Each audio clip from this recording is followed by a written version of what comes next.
What's going on, everybody? Welcome back, finally, to a little Dicey D&D. My name is Salvatore Sabraca, and I am your Dungeon Master here and forevermore until the day that I just give up. I just give up. I wake up and I go, no, not no more, and then no one hears from me again, and that's it. Fun times, yeah. Just eat your soul out of your body. I ghost the world, for real. But no, thank you guys for tuning in yet again. It's been a hot minute since we've had a new episode of the Great Naledian Crown. This is episode 18, the long-awaited episode. It's been 3 weeks since we've returned to this story, so thank you for your patience, everybody. We've had some travels, some sicknesses, and right now you'll be able to see this in a second. Actually, we could probably just open it up to the full studio show right now, but as you can see, unfortunately, Jamie will not be joining us this week again. I don't know about you guys, but this sort of spring to summer transition, at least in the Midwest, specifically in Michigan, it's just getting us all. Like, just dox us. I'll say exactly this address right now. No, but I mean, all of us have had something for the past, like, you know, or like at least one of us has had something going on with our like health for the past like 3 weeks. So, but Jamie, unfortunately, I'm sure I can say this, but Jamie's getting married next week, and so it's very important that he rests up for that. So, we will be playing without him tonight. I'm assuming maybe he'll be hopping in chat or something like that. That'd be wonderful. Jamie, if you're here, hello. We love you. Hopefully you can get some better. Better. Right next to Matt on his left in camera is the bottle of champagne that I got for you. That's representing Jamie. Yeah, it's a peach. Jamie is a human peach Bellini. Yes. Yeah. Well, obviously. Yeah. It's a peach Bellini. Very good. You couldn't have any today. Yeah, I know. We would have popped it open without him being here. It's very good. Yeah, peach Bellini's very good. I know it is. His emotions are wild today. Yeah, Jenna's going crazy today. It's pretty great. So we're going to be continuing the campaign regardless. I think that's all I have for now. I've got a pretty big announcement about next week, which I will. I'll say. Fuck it. I'll say it right now. I'm just excited about it. So, if any of you are avid sort of YouTube enthusiasts, and maybe you have some of your favorite, content creators on YouTube that are, interesting and smart and write really actually, good quality videos and stuff, you might be familiar with this person. But next week in the studio, we're going to be playing with Dominic Noble, which is fucking super cool. Jamie and him are friends because we just talk about Jamie all the time being a niche internet celebrity, but they both create wonderful content on YouTube. And he's going to be in town for Jamie's wedding. So we were like, hey, do you want to play some D&D? And he was like, yeah, I'd love to. So he'll be here next week playing with us live in studio. We're going to have a little bit of a different look when it comes to like the overlay and stuff. It's going to be very similar to what we have now. I'm just going to be like removing the, where am I over here? So over where the cast is, right under them where we do the stat cards, we're basically going to be removing that bottom area, and then we're going to be splitting up and using all 3 cameras so that we can film 2 sides of the table at once, and then so we'll have 2 people on one side, 3 people on the other, and we'll get all of us in camera at once. Sweet. I don't like to do that usually. I tried to do that originally when we first set this whole thing up before, but it just didn't work, and I didn't like it, and I wasn't good with like setting the cameras up, and it took a while to figure the overlay out. So, but we will be returning to that type of filming. Just to fit our 5th member, not member, but our 5th guest in. Like I said, Dominic Noble. First guest. Our 5th first guest. Our first guest for 5th player. Yeah. 5th edition Dungeons & Dragons. Yeah. All the numbers. We're on the 5th level. Yeah, on the 5th level. Yeah. Hilarious. So we're very excited for that. I can't wait. Hilarious. I mean, all these 5s. But be sure to tune in. This probably won't happen, but just be prepared. I know a lot of you guys, not all of you guys that tune in have been tuning in since the beginning. We really do appreciate that. And so we usually have anywhere between 10 to 30 people watching at any given time, which is really, really wonderful. And we have the interactive chat and stuff. We may or may, I have to play this by ear depending on how many, because Dom has a pretty decent following, so depending on how many people tune in that want to see him play, we might have a handful more people here. and it might be their first time seeing things. We're not going to be explaining too much altogether. We're just going to be playing and let people just watch as it comes. We're not going to be stalling for certain things. I mean, obviously we'll take time if like Dom is confused about something or whatever. But he's played before, so I'm sure it won't be that odd. However, just giving you a warning, if there is maybe like a little bit more people here next week, that's awesome. We want to grow the community as best we can. You know, hopefully they'll be kind to you guys, be inviting as you usually are. And we may or may not tweak the channel rewards. Just I think it should be fine because first time viewers are not going to have any channel rewards anyways, right. So it should be okay.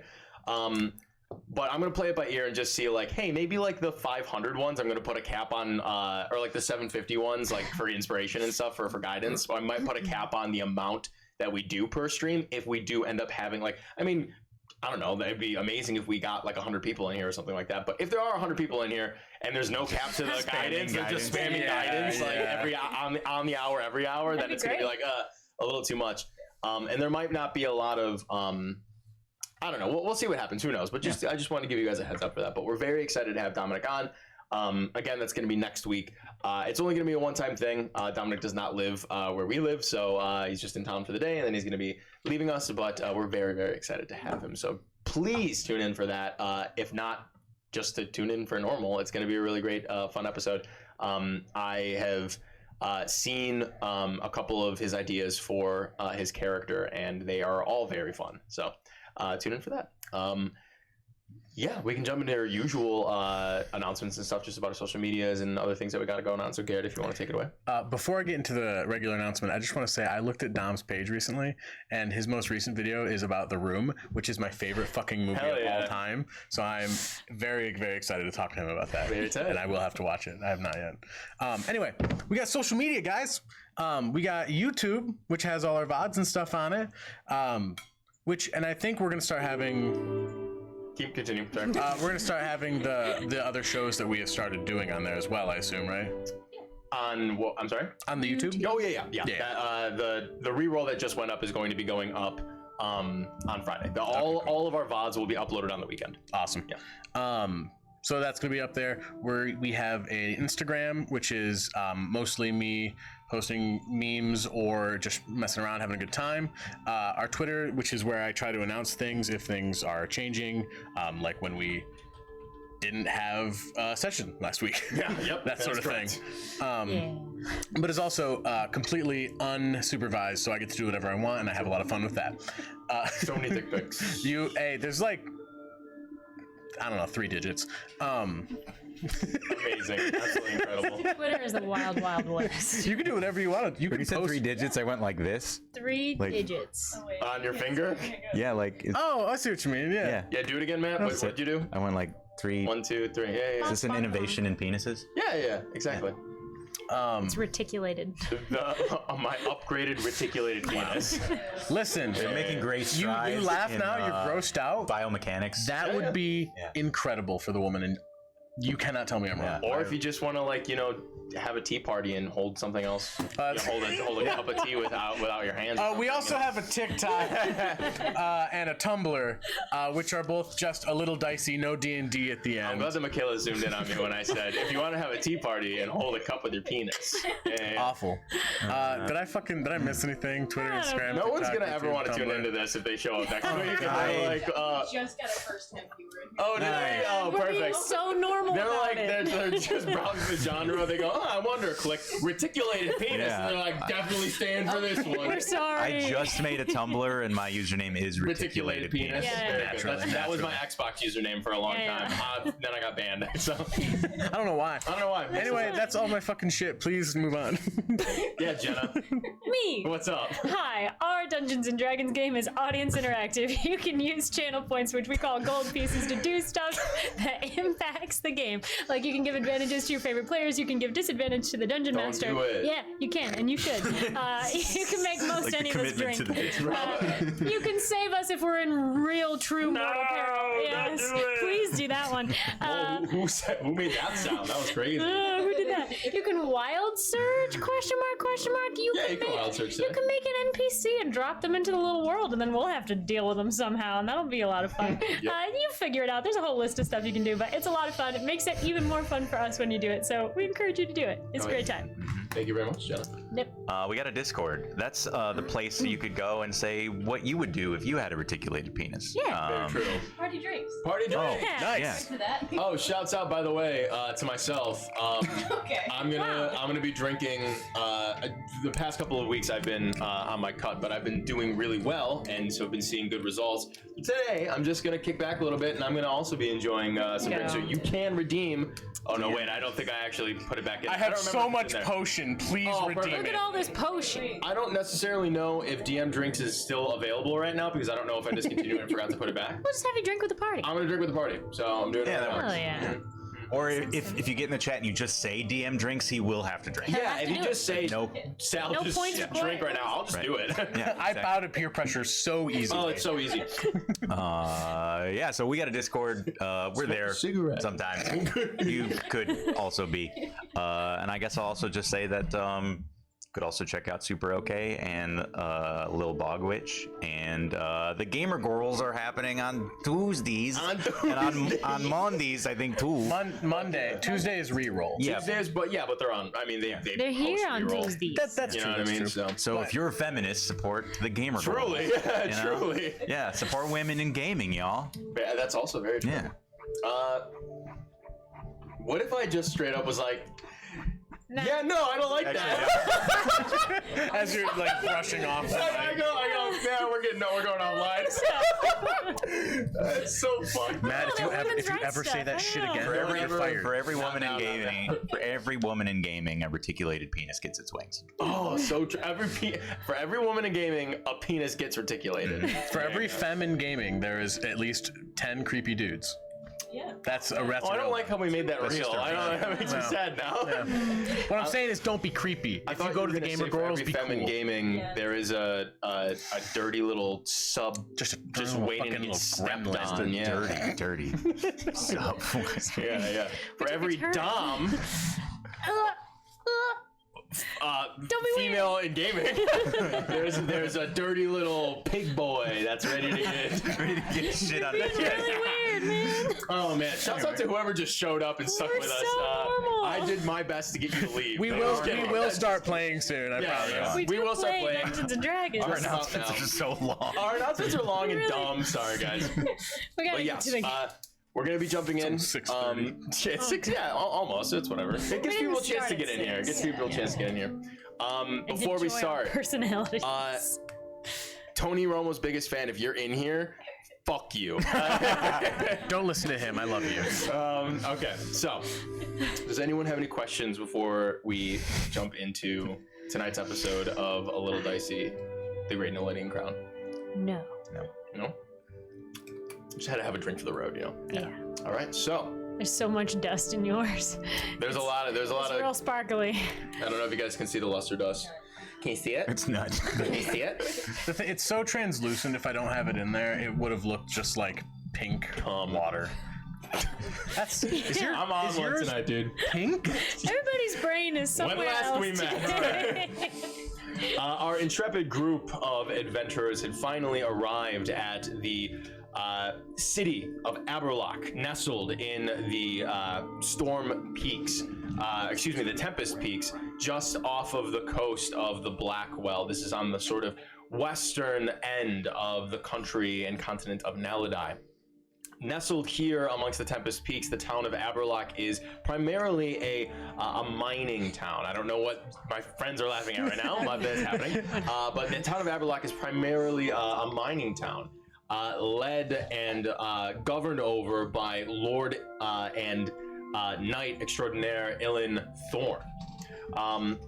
As they arrived in the Blackwell in the southern Crown's Port of the Blackwell, they met with a couple different people as they established themselves, but also stumbled upon a young man that goes by the name of Rennie. Rennie seemed to be an urchin boy, somewhere around 12 or 13, who had lost his way, who had run away from the town of Aberlock because his older brother, Marcroft, was wrongly imprisoned in a solid stone prison called the Stone Home. There, his brother Marcroft sits, waiting hopefully for the day that he is released into the world again. But Rennie just wants so badly to return and unseat Sir Ilan Thorne as the sovereign of Aberlock, because he believes that his brother is the rightful governance and sovereign of this town that they grew up in and protected all throughout the Tens War. So you agreed to join Rennie and accompany him back to Aberlock. And on the way, you actually ran into Sir Ilan Thorne and one of his councilmen, Councilman Ibrahim to be specific, who you have developed a wonderful relationship with. However, despite Ibrahim's trepidations about you, Sir Ilan Thorne actually took a bit of a liking to you after a bit of tense conversation along the way. He eventually invited you to join him for a feast, for a dinner at the town of Aberlock in his own estate on the morrow once you arrived at your destination. Eventually, you did arrive at Aberlock, stayed there for a little while, talked around, tried to get an assertion about what it is that is going on here after encountering a seemingly runaway father and daughter pair that Thorne intercepted as you approached the town of Aberlock and ushered them back into where they are supposed to be staying. It seems as though not many people are welcome to come and go as they please.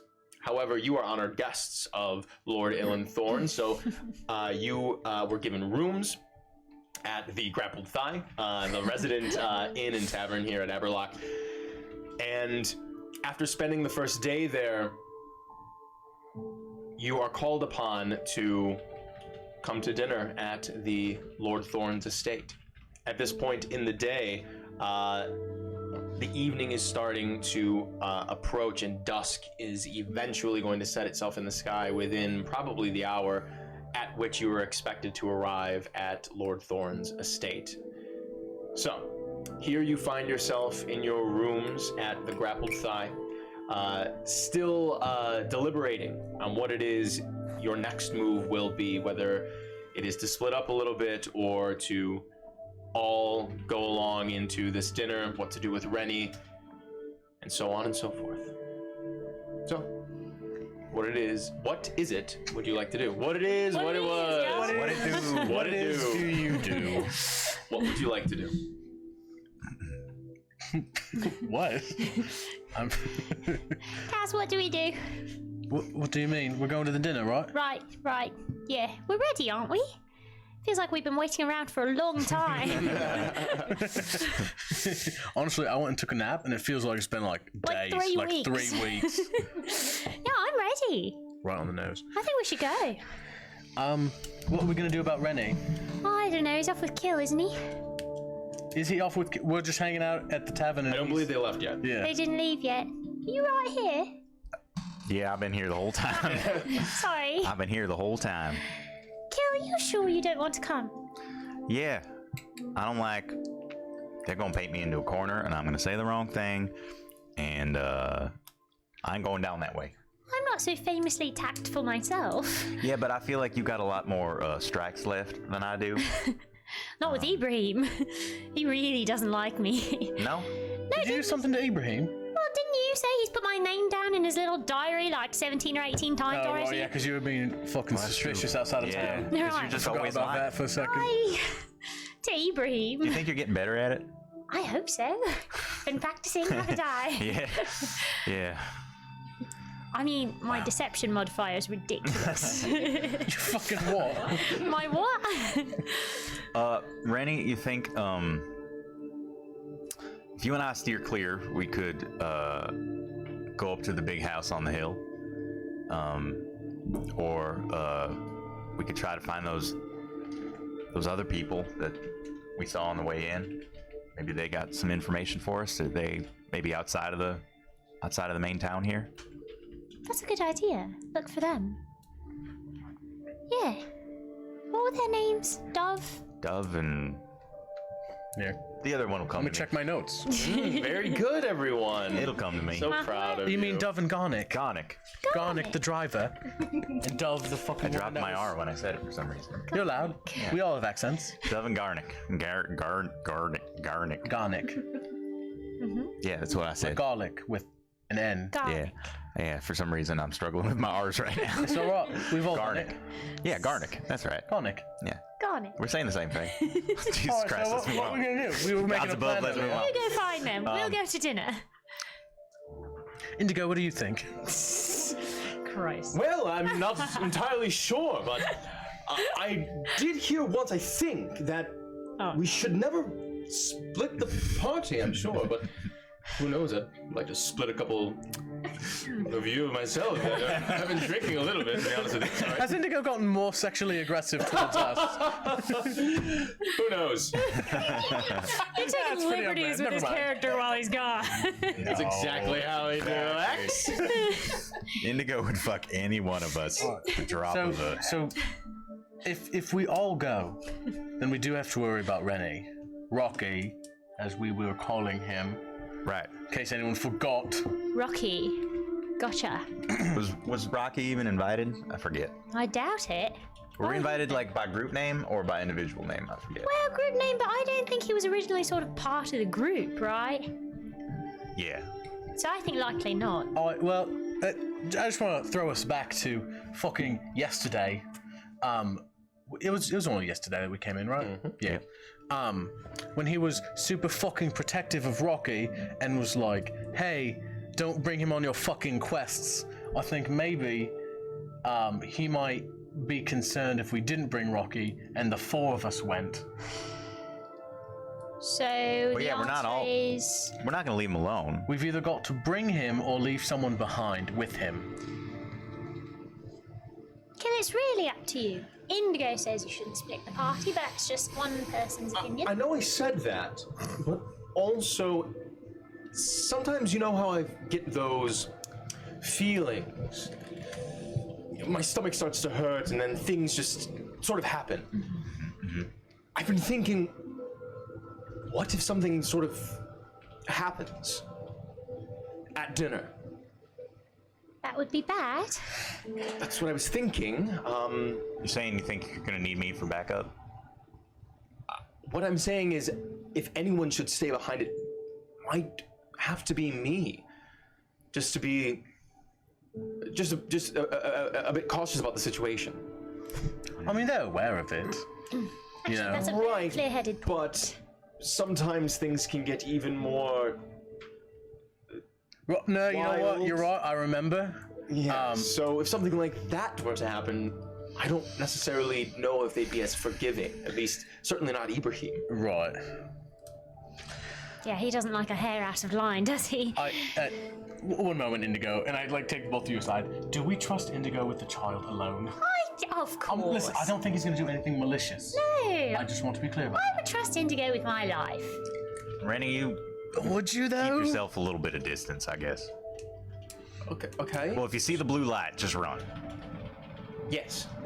Got it. Good. You've seen it by now. You've practiced. Good. Doesn't seem all that bad. And you're not going to drink anything, right? Anything inappropriate? There's nothing to drink in here. Look at him, and I just point to Indigo and his like glass Indigo of just goes, wine. What? I'm not going to give him some of my wine. Right, but he's stolen drink before, and He's not going to steal any from me. And I'll tell you that. you know what? That's actually really fair now that I think about it. You're the best person to babysit, In a way. actually. Come on, dear. I don't know. I'm so happy you're here. All right. Me so too. you saying? Are we saying that you want me to come to dinner? Please come. Look who's coming to dinner. Yeah, like the movie. The what? The fucking what? All right. I think Thorn would be disappointed if I didn't show up. He likes you a lot. Yeah. As does every sort of person we've run into so far, even the really unpleasant people. You're the one everyone likes. Makes sense to me. I'll disagree with that, but alright. I'm very open-minded. I know it. That's why you've got to come. So we're going. Yeah. Who are you asking? I'm talking All right. to God. You asking me? Yeah, let's go. Let us go. God says, "Let us go." Yes. All There right. be travel. One last thing. What? Weaponry. Subtle kind. Are we just bringing it? Oh yeah. Definitely. But like, keep it in your pockets. All right, fine. Not like the big crossbow type. All right. These rooms lock, right? Yeah. Cool, thanks. I'm gonna lock the door and like for the most part I'm just wearing my shit as usual.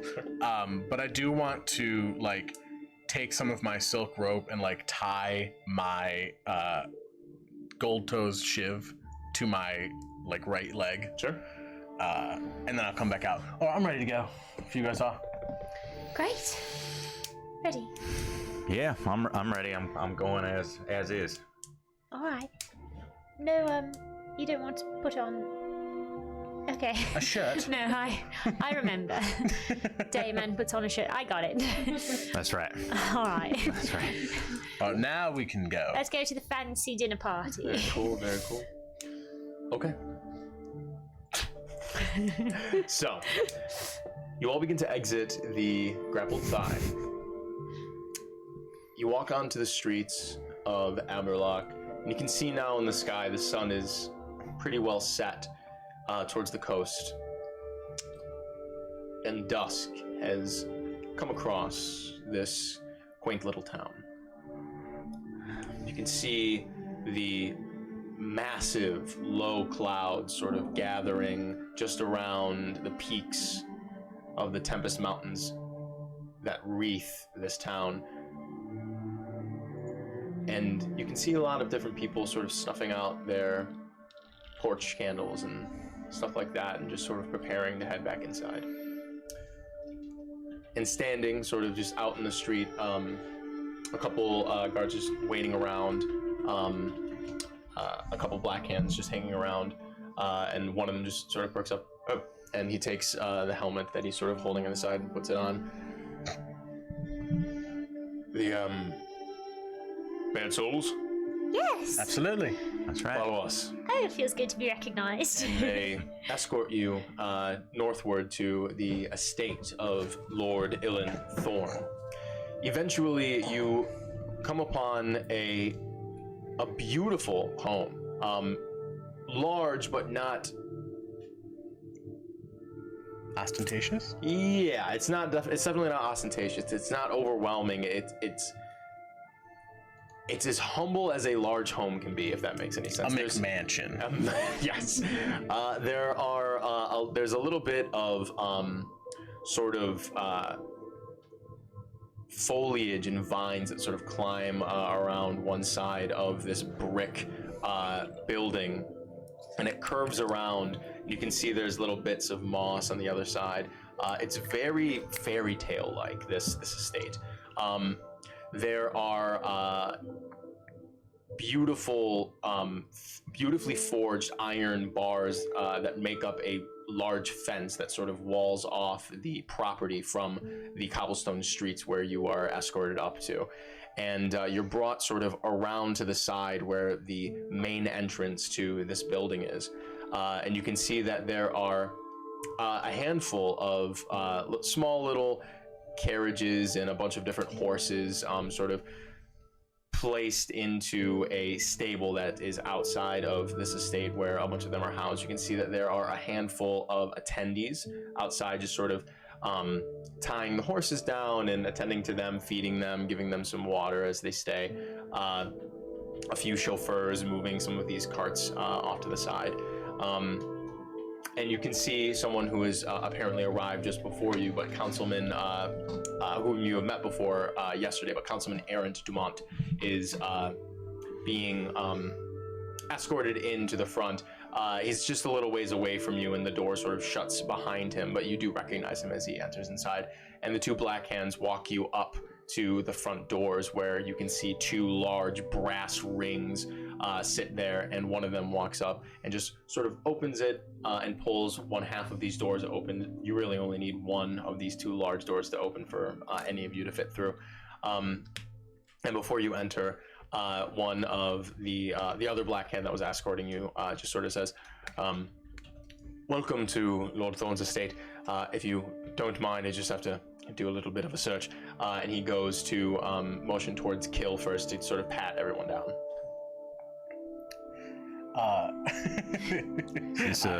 I am going to try to quickly, because I imagine just watching them, I know that they're probably going to find the dagger, right? Watch. Okay. We'll see. I'm going to watch the first pat down then. Yeah, sure. One of the black hands moves to just sort of begin to fondle you. Didn't I just learn that people around here don't touch each other unless they're friends? Isn't that the lesson I was supposed to He's very get? new to society. He's not. Yes. My apologies, sir. I have to make sure that no one is bringing in any extracurricular items into the estate. What does that mean? Any sort of weaponry. Sometimes it's stylish to carry around a dagger. Unfortunately, we won't be able to allow that. However, things such as small trinkets and whatnot are totally fine as long as they are not bladed or,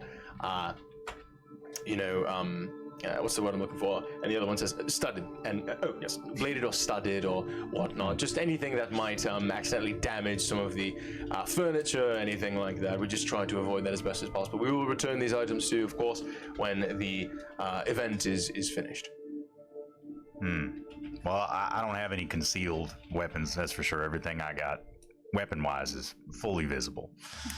Right, well, Yeah. then maybe we confiscate those. I regret this already. All right. They will be returned to you once the evening is over, I assure you. Here you go. And they collect your weapons. And the black hand that takes them in, trust me, I understand. It's regular procedure. Go ahead and just roll a persuasion check just about the not concealing anything else. He's got something in his shell. 19. This will just take a second, and he just sort of like, because you were compliant and like gave up the stuff that you had, and Kaz, you observe this, he very quickly just like pats you. He's doing it for you. It's very clear, you can tell he's doing it for posterity's sake, just to say that he did it. But he's not actively looking for things because he believes that you gave up what you had. Okay. So he only takes my hammer and my spear. Whatever you actively carry. Yeah, that's just all he takes. Madam, and he like motions for you to like just sort of like lift your arms up. Sure. Right. He's going to search you. Are you carrying any weapons on you, or like any like hidden things? I suppose my little slingshot was probably still on me, but I don't really. I do magic. I don't carry a lot. That's of totally weapons. fine. Yeah, I mean, he searches you. He doesn't like, it's not invasive or anything like that, and he doesn't seem to find anything that like sticks out to him. He's like, "What? Thank you for your cooperation, sir." And he motions. Actually, one moment, because I do have a bunch of stuff like on me. Sure. And so what I do is I take off my bag of holding, which I assume is like on my hip or whatever, and I just like take shit out. My regular dagger. I think I still have the rusted ass dagger that. Sure. You're taking stuff out of the bag. No, I'm taking it off of me. Got it. Putting it into the bag right in front of them. So like long sword, the dagger, my short bow even. It says rapier, but I actually don't think I have that anymore. I think I sold that and never got it off the thing. And I make a show of being like, oh, I believe that's everything. There you go. And I just give him the whole bag of holding. Okay. Yeah. Roll persuasion check with advantage. Okay. Not my best. Okay. 21. Yeah. He takes the bag of holding and just says, "Oh, well, this is very handy." Yeah, there's a lot of stuff in there though, so please make sure you do not lose it. I will lose my mind. I totally understand. So it'll only take a moment. He ties the bag off on his side, and then he very quickly pats you down. It's very much a I did it. I can say I did it. It's fine. He's not even searching you. And the other one says, "Thank you for your cooperation. I understand it is an annoyance. However, just to keep everything tidy. So follow us." And the other black hen leads you into the estate itself. Since I leveled up, I need another D6. Real weapons are right here. That's right, baby. We're jacked to Can't shit. take these away. So you are escorted into the foyer of Lord Thorn's estate. The door shuts behind you, and it is heavy. You can hear the heavy timber that is used to build these oaken doors. And the house itself is gorgeous. It's very understated, very minimalist. However, it's certainly like cottage core hunter vibes here. You can see on immediately into the foyer there, the first sort of tapestry on the ground is a seemingly an imported bit of woven carpentry that is probably from the East Coast, maybe from somewhere like Center Road or something, or maybe even the Umberlands, but hard to say. Definitely not. It definitely does not match the rest of the decor in this estate, where you very quickly see as you are moved through the sort of extended foyer area that goes towards a couple different hallways. There are many different trophy heads of creatures that align the walls. Does the tapestry appear to depict anything? Is it one of those tapestries that actually has like a scene on it, or is it more like a pattern? It's more just a pattern. Okay. Argyle. And it's not Argyle. But you can see that there are many different trophy heads of different creatures that adorn the right side wall as you are ushered in. The one that stands out immediately is a bronze dragon head that is relatively large. You're not entirely sure of the age that this dragon had died or was slain or whatever, but it is pretty big. It is larger than the bear head that is also mounted next to it, and then on the other side of it you can see that there's a rather large wolf's head as well, a gray wolf. The rest of them are just sort of your usual elk and deer and such. Yes. Would we know, and possibly any of us, if like traditional D&D dragons have their alignments? Would we know that like metallic is good, or is that something that doesn't necessarily hold over for Petrichor? Go ahead and just make a history check for me. Cool. It's a good question. Very smart. 9. So Kaz in particular, the one thing you do know is that dragons are like people. There are good dragons and there are bad dragons. Mm-hmm. There are dragons that are also more beast-like than sentient. And there are dragons that are way more sentient than they are beast-like. So you know that there's a distinction. Yeah. I would probably say Kaz might not just know which one is which. But something that you definitely know, like red dragon's bad. Yeah. Gold dragon's good. Mm-hmm. So have I ever seen like a dragon fly overhead or seen a dragon? You've never seen a dragon before. Yeah, I think this would. I mean, I would think I would definitely gravitate towards this and just kind of give it a nice like a real sort of look with reverence, just kind of taking it in. One of the black hens, as they're walking you in, say, feel free to look around the foyer. The rest of the guests should be arriving soon. The dining room is to your left, and you can actually hear some music being played on what sounds to be a piano in the room to your left. The Lord Thorn seems to be in the process of tickling the ivories, as you'd say. But once the rest of the guests arrive, you can go ahead and take your seats inside the dining room. It's quite a feast, as I've been told. So, but enjoy yourself in the foyer. Don't go too far, and the rest of the guests will arrive soon. How does the size of the dragon compare to like the Nanabush, just based on its head? It's a very good question.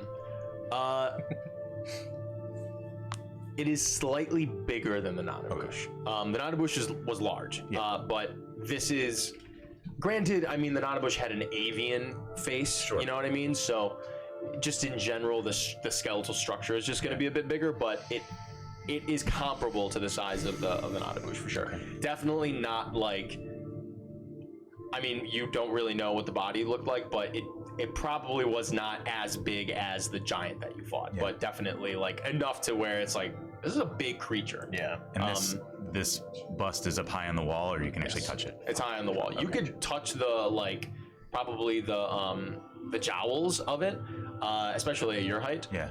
But it's usually out of reach for lay folk. Yeah, Kaz would not be able to touch it. He probably could leap up and like give it the old like middle school tap. But I wonder how many Middle school. I still do that at work. there you go. I wonder how many folks it took to take this creature down. And if I can, I just want to like kind of touch its like scales, just kind of. And you can feel like it's whoever was the taxidermist that did this, they kept intact the very visceral reptilian feel. It almost feels like your own skin. It's very familiar to you. Yeah, it's almost awe-inspiring, to be honest. Yeah. Is this one of the strong ones, you think? Dragons. Yeah, I mean, there's a bunch of different kinds, right? Oh, I think so. I don't know much about them, but I imagine it's plenty tough. It's really pretty. I really hope it did take a whole team, Yeah. just in case. Yeah, me too. I hope it was a good fight, at least. I'm gonna take a moment to kind of like, after taking this in, I do kind of want to like look around the room, just see if there's anything of note, something that might stick out for some reason or another. Make a perception check. Cool. Can I also ask while he's doing that, how is it mounted to the wall? I imagine something so heavy wouldn't just have like a wooden base to it, right? Right, Is it like, yes. Has it got like a whole like fucking structure to support? Yeah, it? it's definitely like the main piece of the situation. Shouts out to Grim Sondor. Thank you for gifting us up. I didn't see that. Thank you. Yeah, I got you, Michaela. Thank you very much for doing that. Yeah, there is definitely a whole sort of structure to this. The rest of them are like mounted like normal, probably not probably. You can see that they are bolted down. But this one in particular, I mean, very clearly had a very particular custom Structure. That just for lack of a better word, structure to keep it in place. Yeah. Okay. Perception check. 6. 6. Yeah. You look around, and the rest of, I mean, the thing that you do notice is this room in particular, while there's no obvious like grand stairway or anything like that, you can see to your right there's a hallway that leads to one of the you can see that there's a sort of spiral staircase that leads up to a second level. From the outside, you remember seeing that there is sort of that classic, like almost castle square like architecture to this building, where there's those rounded edges that allow for little spiral staircases to go up to a second level. You can see that to your right. There's another door on that side in that hallway with a light sconce on either side of them. Not anything too interesting, I guess. There's a mirror and like a small sort of bit of cabinetry under it in the foyer on your left as you walk in. You can see that there's a handful of different like little tiny plants and whatnot that are sort of from different parts of the Black World, you assume. They definitely don't look exotic in any way, but ferns and stuff along that line that are just sort of adorning this little furniture piece.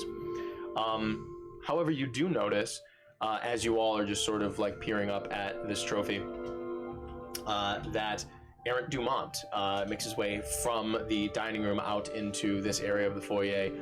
He's sort of dressed in this really like nice, I'll tell you exactly what he looks like. He's really dressed in this nice like royal blue fur-lined coat that's like really tailored to him.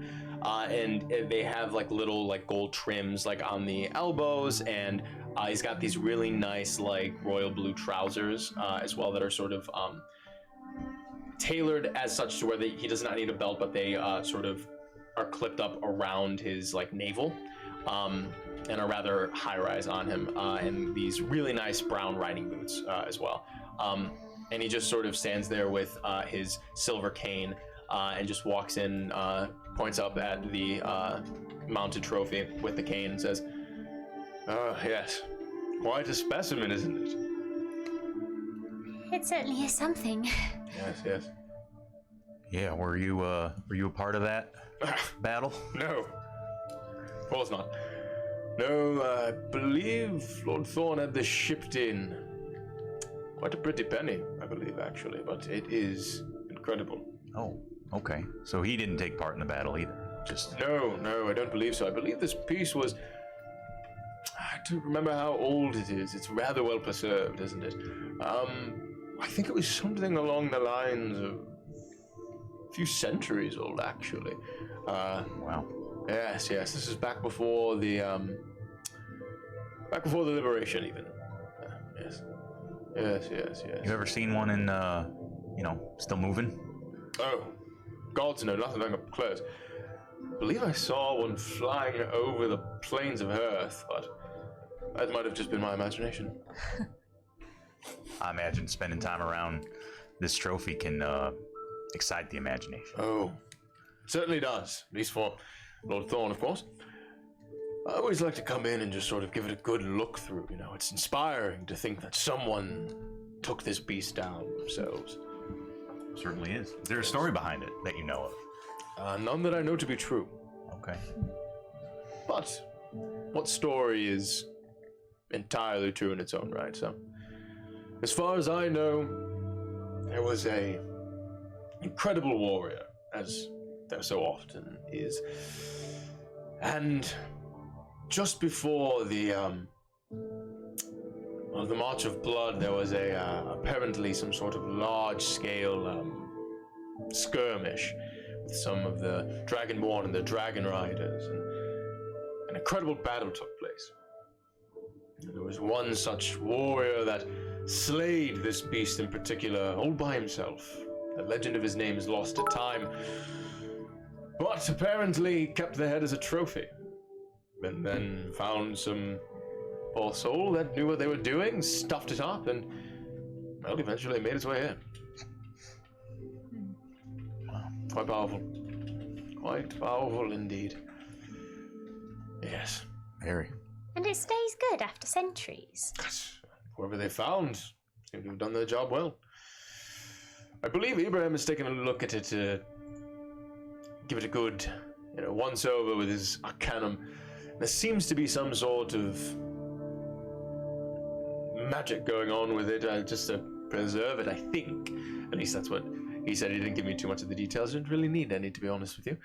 But I believe that even without the magic, the craftsmanship, the taxidermy, the eye for detail here is just absolutely incredible. Yes, what a piece. I'm very envious of you, if you can tell. It's a beautiful place. There's lots of pretty art in here. Yes. And Thorn has a good eye. And that's him playing the piano in the other room. Yes, very talented fellow. Wow. How does he have the time for all these hobbies? Well, the council does his work, and the Lord can sort of go about playing as he will. Lucky him.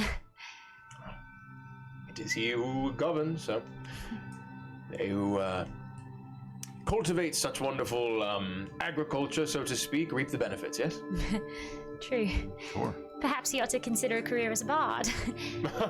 I'm a well writer, but I digress. I unfortunately have trouble with speaking in front of crowds. It would never be such as flamboyant if it weren't more than just us. But thank you, I appreciate that nonetheless. You're welcome. Well, is it time yet for dinner? Or... Well, as soon as the garlands arrive, I think it should be time. Obviously, Lord Thorn is here. Ibrahim is lurking around here somewhere. The garland's always fashionably late. So, if you don't mind me asking, I could have sworn there was 4 of you last time we spoke. That sparkly fella. Is he not joining us this evening? I was so looking forward to his banter. He seemed, what's the word? What's the right word? Loquacious. Excellent adjectives. I do not know that word. But Are you familiar with the term spontaneous arcanum? Arcanum? One of the two. I'm afraid I am not. It is an affliction that our friend suffers from that has the potential to make a dinner quite unpleasant. Oh, gods above. Well, Yeah. Von May with him hopefully feels a bit better then. Hopefully you can join us again sometime soon then. Hopefully. Wonderful. Well, I am going to excuse myself to the loo real quick. Going to take care of business, and then hopefully when I'm back we can start the party. Pleasure speaking with you all. And Aaron just sort of turns and trounces away towards another part of the hallway. If Ibrahim is here, and obviously Ilan is here, and now Dumont is here, we're just waiting for, what is it, Laurent Cousteau? Oh, yeah. Presumably he's the last, or at least one of the other guests. And yeah, garlands. and then the garland. And the Garlands, correct. Well, fashionably late. That's smart. What do y'all think about having a battle trophy like this hanging in your, place of rest that you had nothing to do with? It's kind of weird to me, isn't it? It's a bit garish. Yeah, and I assumed that it was a trophy from a. Well, yeah, like if it's your own, it's different. You're right. Yeah, it seems. I mean, I guess on the other hand, I have to admit that I'm in awe of it. And I guess I'm grateful to have seen it, but I don't know, something about it doesn't sit right to me, having a trophy from someone else's battleship to you, This is a weird question. Did I clock where he went to go to the loo? Because What's your passive? like 13? Because I assume there's not signs. It's not a public place.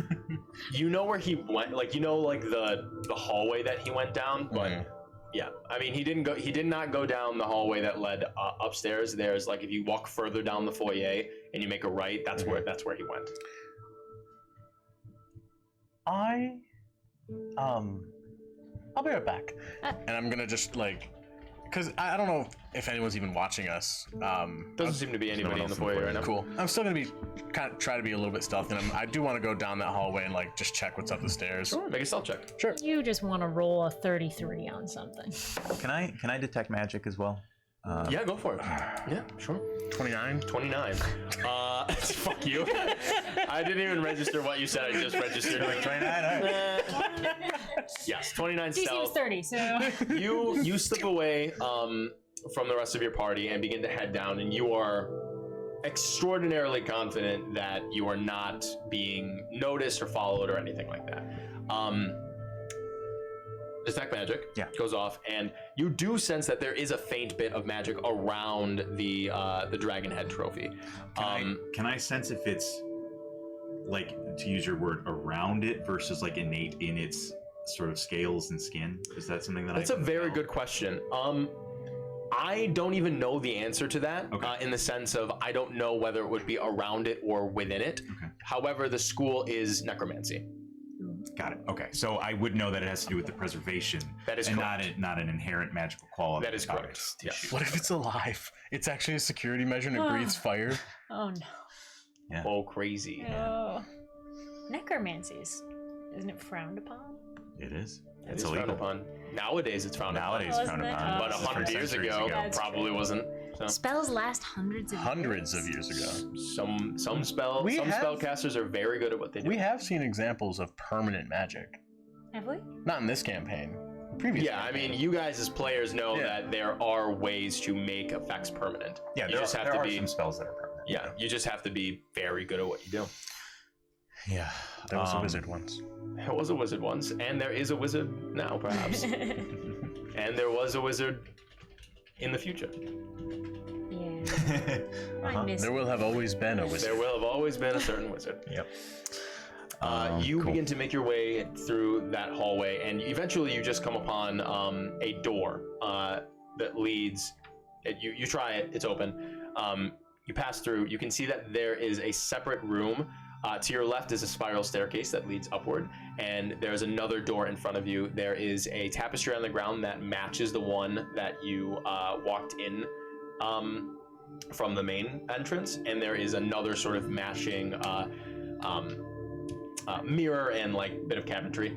It looks exactly like the entrance, but is a sort of side area. So you can either go upstairs, you can go through this door in front of you. I think I want to check the upstairs. Okay. I just want to see what's up there. You begin to step up through the spiral staircase, and you begin to walk. You reach the top, and Uh-oh. 20 birds attack you. 20 birds. You reach the top, and you do see sort of just in front of you, at the bottom of your feet, just where you're being careful about where you walk, and you just sort of innately see that there is a very small, not wire, but there's like almost like a little line up at the top of the stairs that traces from one end of the wall to the other, and it's just the faintest little like crease in the last step of the, or the rather, I guess, the lip of the floor leading up from the last step. I'm gonna get a little bit closer to the ground and see if there's anything like behind it, or if it's Investigate. What's up? I still can't cast Easter egg. Oh. What? It's very weird. Oh, very weird. I too would like that. Yes. I think I can actually fix that right now. Guys, But can you just steal this dragon head? I'm Walk working out on with it. Oh my god. Before or after dinner? I'll fix it at the break. Okay. I'll fix it. Imagine the Four. Four. Yeah. You look. I mean, you can. It's very clear that there is something like, it's not a wire. There is not a physical thing here, but there is definitely like a purposeful thing. You have no idea whether it's a trap. You have no idea how to disable it. You just know that there is something right here. Yeah. If I can't distinguish what it is, I'm going to assume it is some sort of trap, maybe alarm spell. I don't know how I would see that, but like, I don't like the look of that. I'm gonna go back down the stairs. I don't have that much longer That's anyway. fine. You head back downstairs. Yeah. While I'm hanging out, can I just also ask, with my detect magic, do the other heads emanate the same magic? No, then you're Okay. Normal taxidermy. normal taxidermy work. And is there anything else in the hall, in the foyer, that illuminates? Nope. Okay. I do want to try that door that's down there quick. You open up the door, and it actually opens up to the outside. There's a backyard, and you look. There are a set of like 3 different like wooden stalls outside, and at this point, you do see Errant like stepping out of one as he's just sort of like patting himself off. Yeah. And he doesn't notice you at all. He's definitely preoccupied. Cool. I'm gonna go ahead and just. I kill him. I killed. I'm gonna take out Gold Toast ship. No. Just slowly close the door and return to the group. Can I ask one more thing, because I'm obsessing about this head? Go for it. Okay, so normally when I picture a mounted head, it's the neck goes right to a plank of wood, basically, and then it's mounted to the wall, so it's very kind of clean cut. This obviously has like a rig that it's built into. Because of the rig, is any part of the neck, like of the base of it, somewhat hidden, or is the entire part of the remains visible? And basically the reason I'm asking is, like, if there's a section of it that's partially hidden, I might try to see if I could like pluck a scale out of it or something, but I wouldn't want to do that if it's like going to be visibly obvious. Sure, that makes tear sense. out a tooth. There does not seem to be any part of the dragon neck that is not visible to you. Okay. It certainly ends at a certain point. There's no overlap of anything, but it's sort of, the structure is like jutting out of the wall, and you assume that there's a, I mean, I can just tell you, there's like a long sort of like bit of the trophy that extends into this structure, that the structure sort of acts as like a counter to what the weight of the head would be, pulling downwards. Yeah. So the structure holds it all in place. Okay. Not But there's still a clear point where the animal remains meets like the wall or like a part. Okay. All right. For a second, I was like, "Is the rest of the dragon behind the wall? Is there more remains There's more built into the dragon. wall?" All right. I see you looking at that dragon head.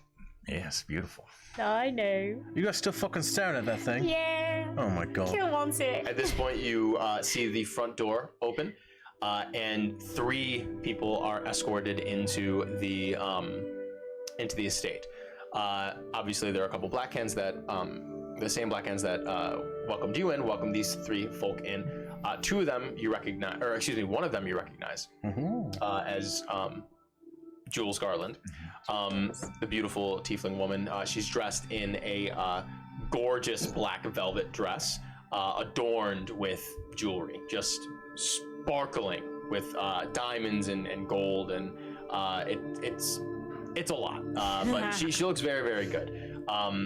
It's riding the line of like Jesus and damn, you know what I mean? So in addition, you can see there are 2 gentlemen with her. One much older than what Jules appears as, and he's sort of dressed in this sort of like dark red, like fur-lined coat, very similar sort of cut and fashion to what you saw from Errant, but this is sort of like more of like a burgundy or a dark red version of that. And he has a really like perfectly trimmed beard, like all the way through, and has a very like military cut, but like the top of his hair is sort of like this scraggly, tousled brown. Very, very handsome man. Well into like his like probably 60s, as far as you can tell. He is a human man. And then the other young man, or the other man that seems to be with them, it seems to be younger, looks very much like the older gentleman, and has the faintest tint of like olive redness about his skin that you can see probably comes from his mother's side.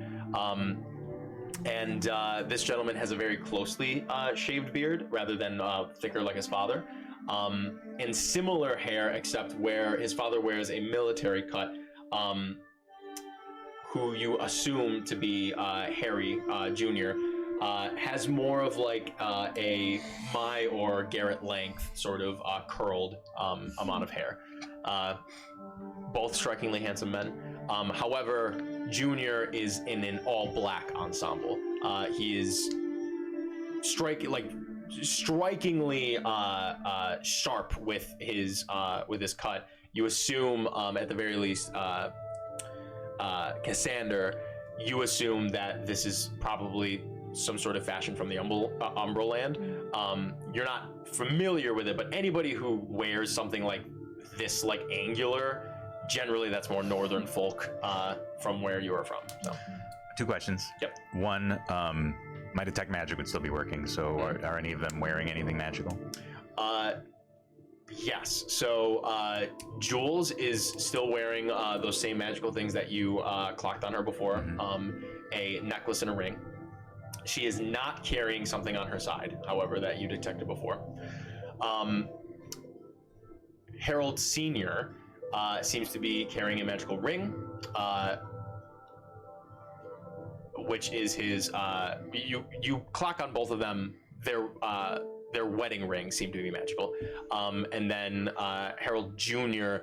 seems to have a sort of a magical gold chain that serves as in place of a tie.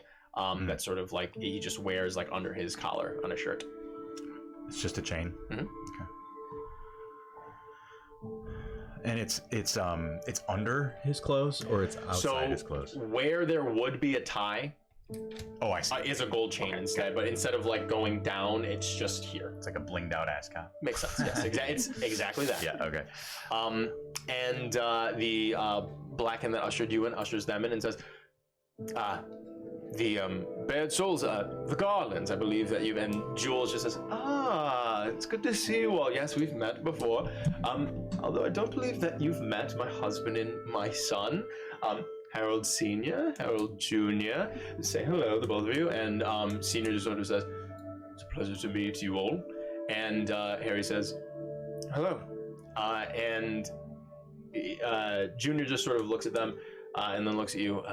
Excuse me, I'm going to use the restroom real quick. And he just sort of moves past you. As he's passing by you, you hear from behind you, oh, the Garlands, wonderful to see you. And you turn around and Aaron has sort of made his way back and he says, oh, young Harry, my boy. And Harry just fucking walks right by him and he's just like, Cold. right? And he just sort of turns sort of out, and then Jules just says, that's just Junior. He's young man, has his own worries and such. And Senior just sort of says, yes, well, hopefully his temperament won't be getting us in any trouble tonight. And Aaron says, I'm sure it'll be fine. Harold, please. Have you all met the... Oh, Jules, I remember that you were there as well, but Harold, you haven't met the Bear Souls. Yes, the Bear Souls. For sure. Wonderful. Very strong name. Very good. You have one of your namesakes here on the side. He pats one of the fur of the bear.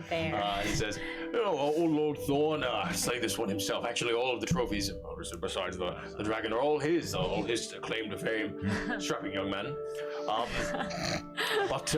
So you've met Jules. You've just met Harry and Harold. It seems as though we're just missing their aunt, I think. I don't know if he's here or not. Have you seen Ibrahim around? Not. No. Interesting. Well, I suppose we could probably just head into the dining room just to enjoy some of the music, yes. Mr. and Mrs. Garland, why don't you follow me? And he just sort of holds his arms out, and they both sort of take onto his arms, and Harold Sr. just sort of goes, Aaron Joe is too much. And they just sort of the three of them are nice little happy friends, and they move towards the dining room. Are Harold Jr. or Harold Sr. wearing any fineries, any jewels other than the wedding ring and the chain? Or do they seem... No. Okay. No, they're actually not. Okay. Jules is the Jules one is that is decked blinged out. out, yeah. Yeah, okay. I love Aaron. I'll say it. Aaron's just fun. I think he's great. Cool guy. I think he's nice. All right, well, you want to head in? Actually, I'm going to use the loo real quick. Didn't you already? No, that's not what I did. Okay. Right. Why would you... It's fine. You think I should use it? Well, I guess. Is everyone going? I think... I just like getting close. I think fucking one of us should, because we have our possible ally separated from everyone else right now, right? Right. Oh yeah, good idea. Yeah, I'll go with you to the bathroom. It's a good idea. I should use it. You know how men travel in groups? Yeah. To the bathroom. Right, alright, sure, that's... Right, that'll be fun. Let's go. Go have fun. The two of you head off to the loo. And Cassandra, you're just left alone in the foyer. Can I walk to the dining room? Yeah, you can go to the dining room. You can I go don't know if you are paralyzed with social anxiety. I sure am. I want to go home. That's so funny. I would like to go to the dining room while they go accost our. You certainly do. I've never used a real loo before. What? Yeah, probably not. I'm not convinced you're built for one, to be quite honest. He might be too wide, actually. Now Yeah. That's very funny. Definitely too heavy. You'll break an outhouse like you break the fucking stool at Hangman's. I'm not really sure what to expect. Thank you for inviting me on this event. I truly did not. And the two of you meander through, and you get to the outside. You can see at this point, you're just sort of out there. You assume that you don't see Harry around anywhere, but you assume that he's in one of the stalls. Kill, with your passive perception, you definitely see that you are certainly too big for this stall. You can try to squeeze in there if you want, but you're wide. You're a wide boy. Yeah, I'm a wide boy. Sideways. You said there's 3 stalls, There are 3 right? stalls, yeah. There's just 3 stalls. There's no medieval urinals. There are no medieval urinals. No, the Lord Thorn is changing the way that He sits down to pee. That's right, baby. Not getting anything on the seat. That's right, Yeah, so there are 3 separate. One time he was at a outhouses, urinal and essentially. he caught the guy next to him looking down at him, and he ordered across the land. Yeah, so of all course. urinals must be removed. Is there any way to tell if someone is in one of them? No, unfortunately. I mean, So- you could. No. So let me explain. They're So outhouses. there are 3 separate outhouses. Bro. Yeah. I've been calling them stalls because that's just what I saw. But they're 3 separate wooden I know what you mean. outhouses. There could be a crack at the bottom of the door. There is not a crack at the bottom. There's a tiny little crack at the bottom of the door to allow the door to, open and close, but not enough to where you can see through it. I try to look through the keyhole. Well, No. with my passive perception, can I hear or smell anything? Well, I don't want to open a door and have him be in that one. That No, seems shitty. I understand. I'm gonna go to the one on the left and just knock. There's no response for the Cool. one. I do have to pee, so I'm gonna get in there. Yeah, sure. Yeah, is there any kind of mechanism to indicate that it's occupied? Yes. So. Oh, what the fuck? You didn't ask. That's exactly what I asked. Why did you ask? I said, is there any way to tell if there's someone in there? Oh, my What bad. did you think I was asking? I apologize. I thought I heard you differently. That's my fault. I mean, obviously you didn't ask it in an intelligent way like that. No. I only have an 8. I misheard you. No, yes, you can see that there are wooden handles on the door, and in order to pull it open, you have to like turn it down and then pull it open.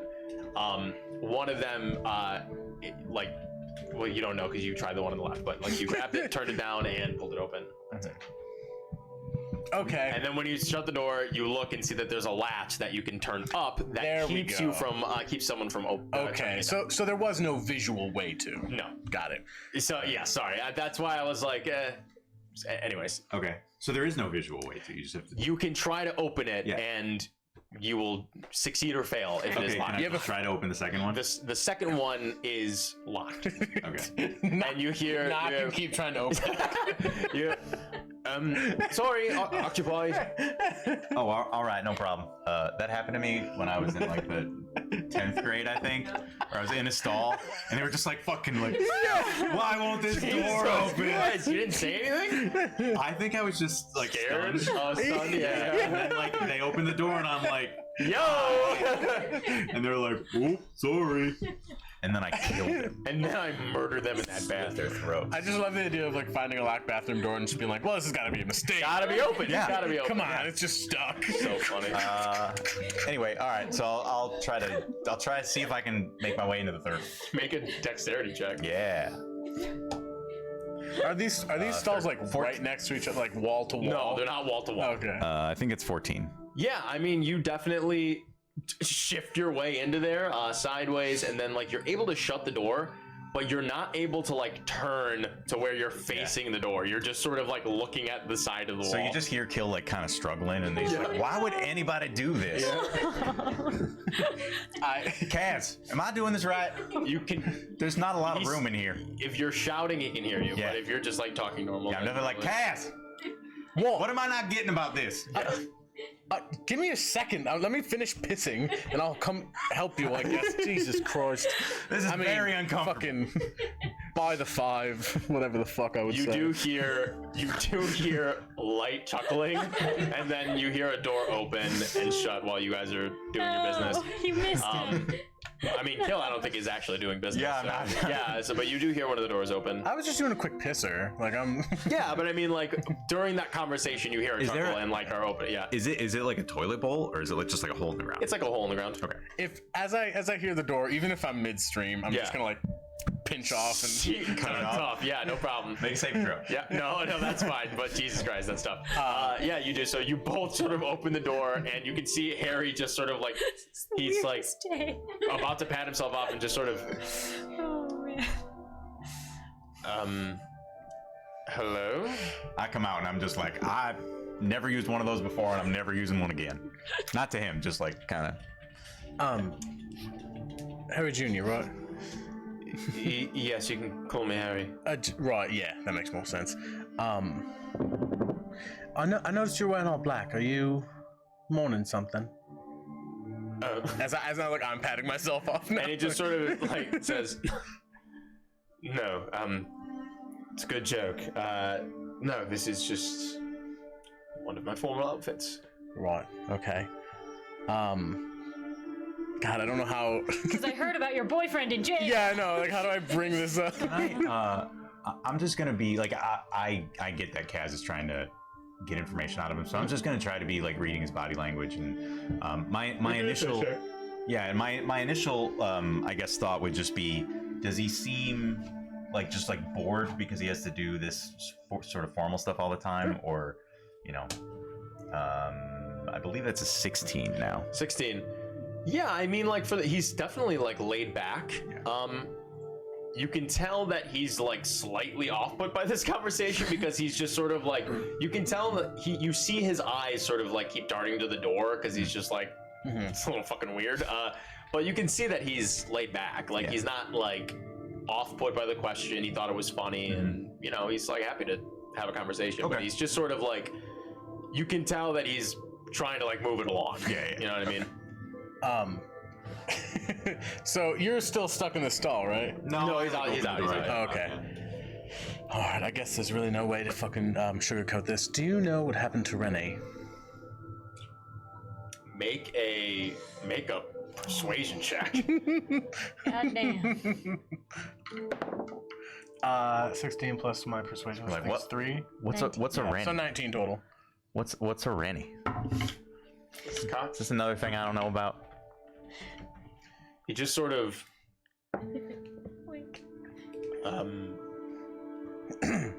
sorry, I don't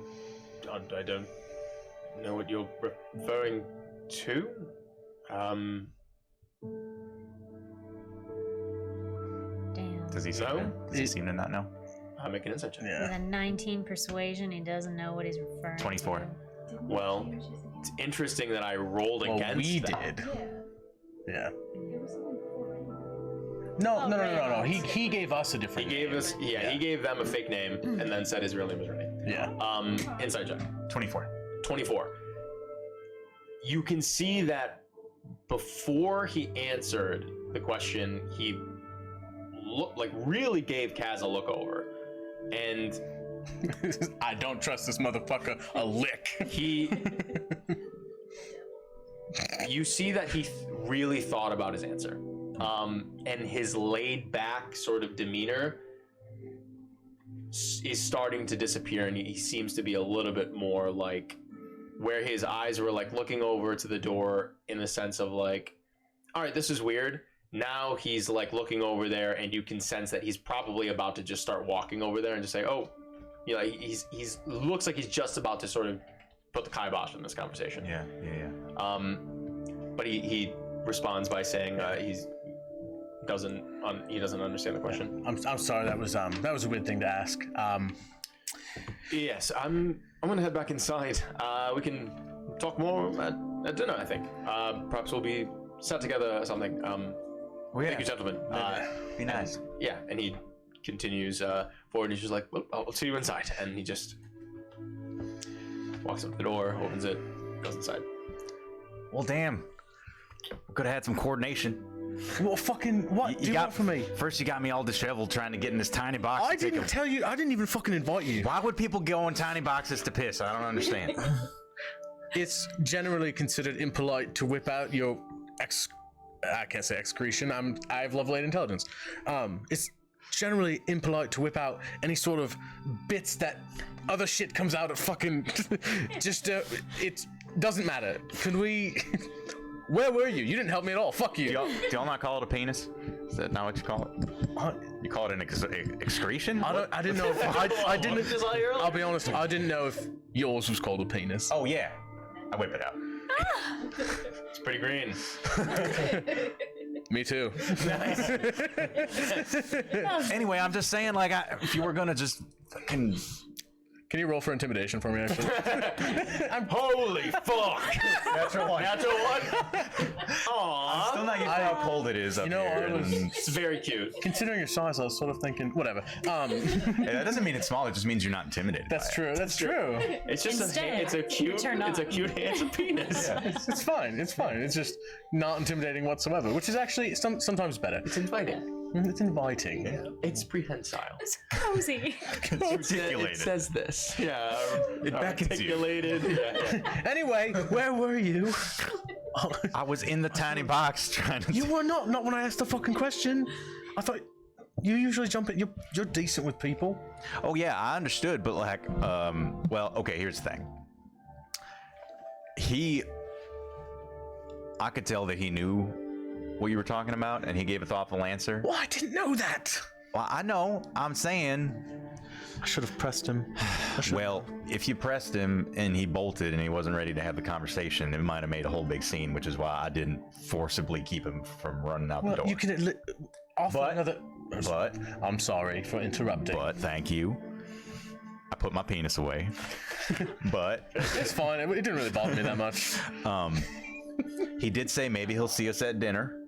Maybe he'll be seated with us. Seemed to me maybe be like a little bit of a hint that he wouldn't mind continuing the conversation.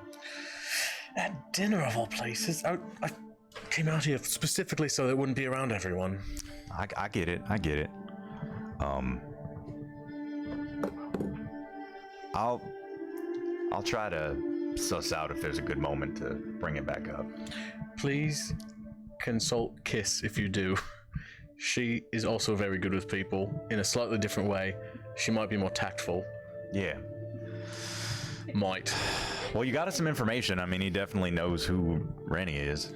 I mean, we sort of knew that. At least Yeah. we know that his memory hasn't been tampered with. I But we don't suppose. really know anything. Exactly. I mean, we That's know what I'm saying. We know what Rennie says. What does Rennie say? Well, I mean, Rennie spun us a tale, but we don't really know. I thought you were the saying like details there's are like correct. a catchphrase he has that would illuminate. We know the what Rennie situation. says. Yeah, exactly. Try the tiger, fucking. Yeah. That's for the gamer girl fans. Gamer girl. Goral, gamer girl. Anyway, yeah. Well, next time maybe let's just have a quick talk before we go in the tiny box. Well, to be honest, I thought I was gonna have a little bit more time, and I actually didn't finish peeing. I'll be right back. Oh yeah, you better. I just. That's not healthy. Yeah, I've been doing Cut it peeing. off. So while that was going on, Cassandra, you walk into the dining room and you can see that there's a very large, long table with 10 seats all around it. 4 chairs on one side, 4 on the other, and 2 at either head. You can see on the sort of far side of the room on your right, there is a beautiful fireplace in the right-hand corner, and a door that leads to another room.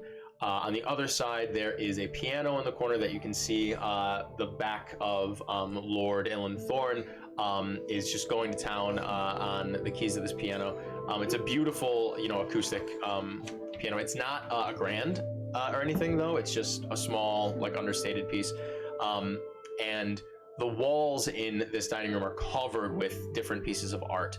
A lot of landscape pieces that seem to depict sprawling hills, and you swear one of them literally looks exactly like the view that you had standing at the top of that sort of hill looking down on the Everglades.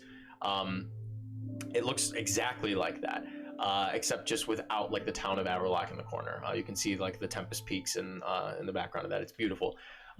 Lots and lots of different art depicting nature, and it's very serene in this room. The Garlands, along with Errant, are gathered around the piano, and you can see there's a handful of different attendants walking around, setting the dining table up with a couple different appetizers, and just sort of filling mugs and glassware with water and wine and different things. And there is another attendant who you recognize immediately, a younger girl who you recognize as Dove, who's bringing around a little tray of little little bits of accoutrement and appetizers and stuff, just little mini. Yes, a little bit of an amuse-bouche. Yes.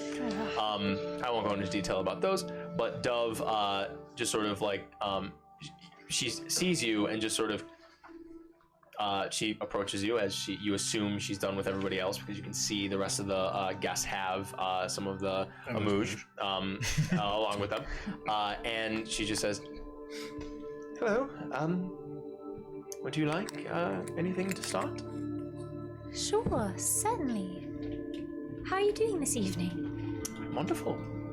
I hope you enjoy the festivities. And she just sort of nods to you and begins to walk around to the other side, and heads into the room beyond on the left side on that far end of the room, where you can see there's a lot of different attendants walking in and out of this door that seems to be just like swinging in and out. It doesn't have like a handle or like a place to set itself. It just sort of is a swinging door.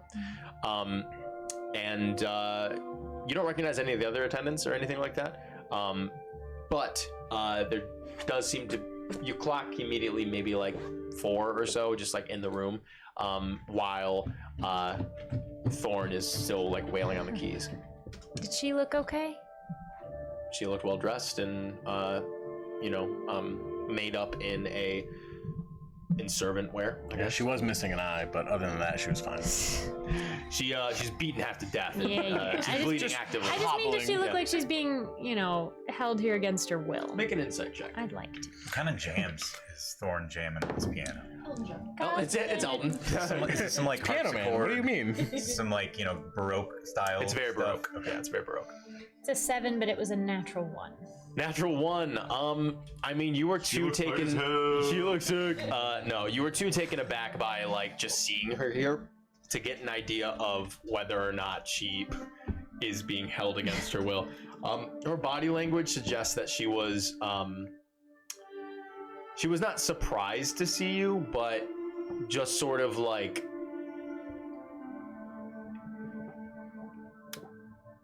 her demeanor did like actively change. Like you don't need to have succeeded on an insight check to know that she went from like busily moving to like actively going, this is a person that I have met and now I'm going to approach them. You know what I mean? Like there was a distinct change, but you have no idea of any sort of insight on, how she's feeling in the moment. You can see that she's sticking to, I have a job to do and I'm doing it.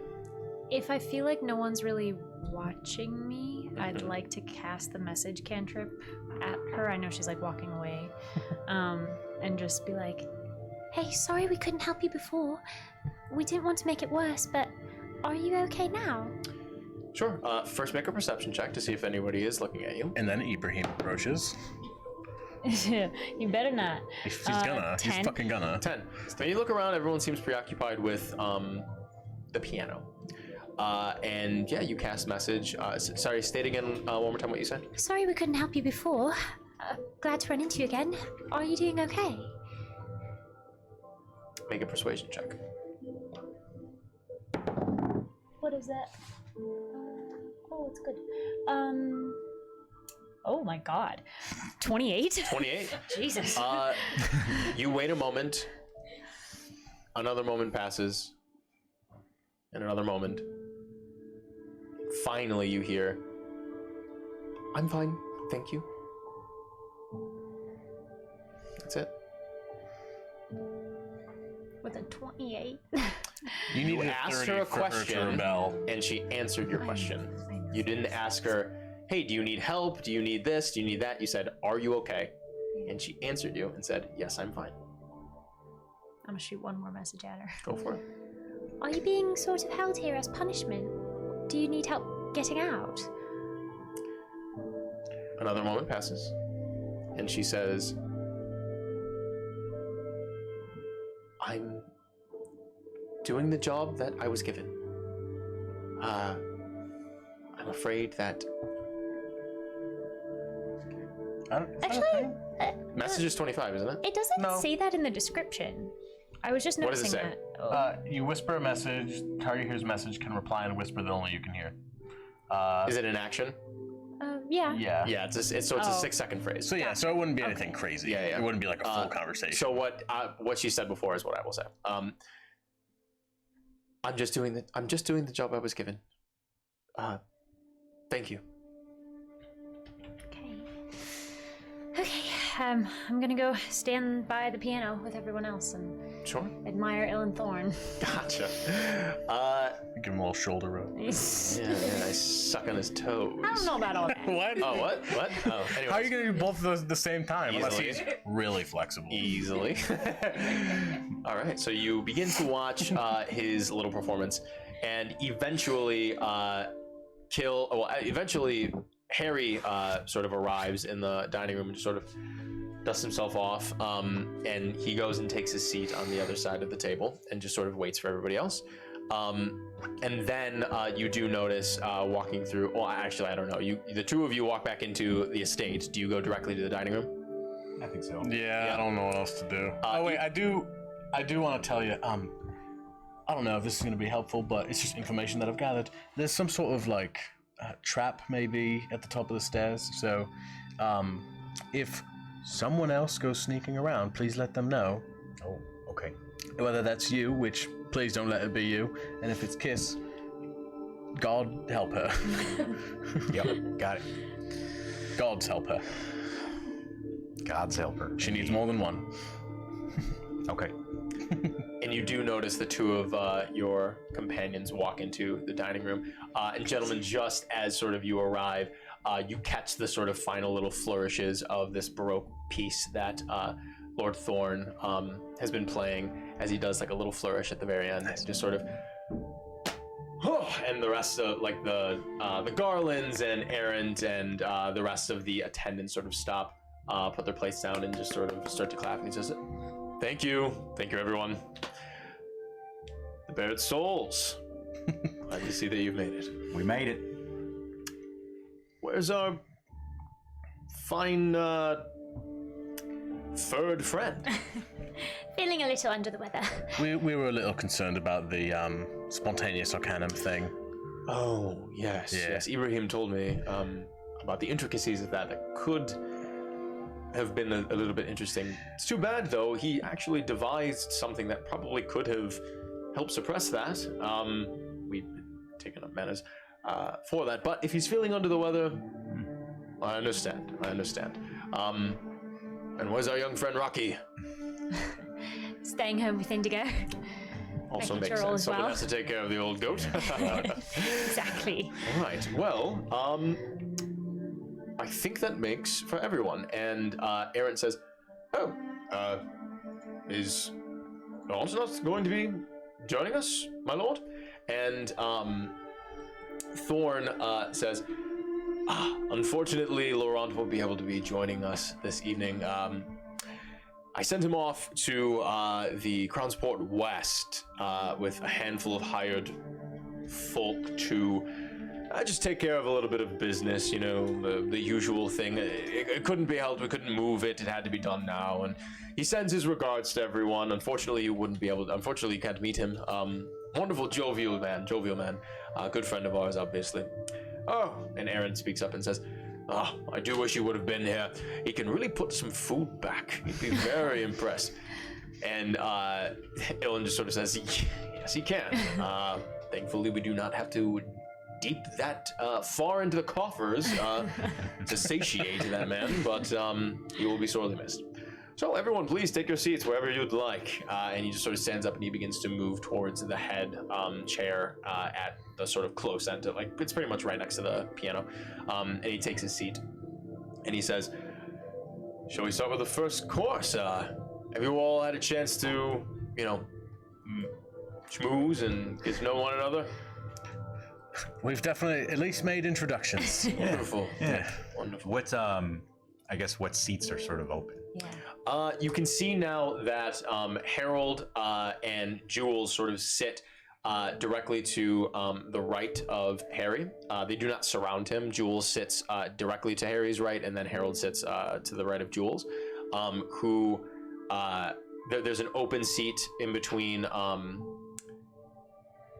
So there's Thorn, open seat on his left. Then there's Harold Sr., Jules, and Harry. There's the head of the table at this end. Then to the left of that, you can see there are 3 open chairs. And then Aaron sits at the right of Lord Thorn. Okay. So there are 4 party drinks. So there's a seat in between Thorn and Jules. There's a seat in between Thorn and Harold Sr. Okay, and then another seat to the right of Harry Jr. That is the far head of the table. Yes. So there's the head of the table. There are 3 seats to the left of that. Then there's an open seat. The only open seats are the head of the table, the 3 seats to the left of that, and then the one seat to the left of Thorn. Oh, I see. So Thorn's not at the head of the table. Thorn is at the head of the other side of the table. The other side of it, I see. Yes, yes, yes. I'll take the seat next to Thorn. Sure. As you begin to move towards that seat, you do hear a voice from the other side of the room as a door opens and sort of shuts. You begin to move there, and you actually hear, excuse me. And you can see on the other side, Ibrahim has entered into the room and says, my apologies. That is my seat. Oh, okay. No problem. Just, you guys see each other every day. I thought maybe you'd like a little break. And he just sort of, Thorn just sort of cackles at that, actually. Thorn finds that hilarious.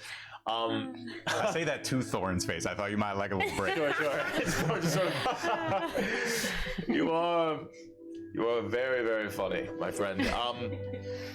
Ibrahim, you don't mind, please, our guests. And Ibrahim just sort of...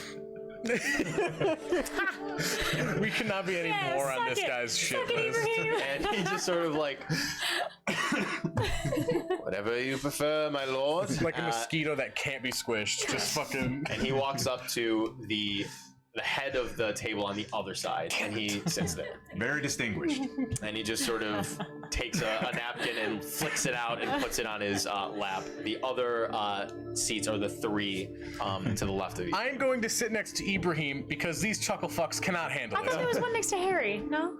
So that was the seat that Ibrahim took, Shit. which was the other side. So I'm just gonna draw the fucking table. No, I'm putting it all together. Are you? I am. Q, G, I, open, and A. Oh, you start with Oh, yeah.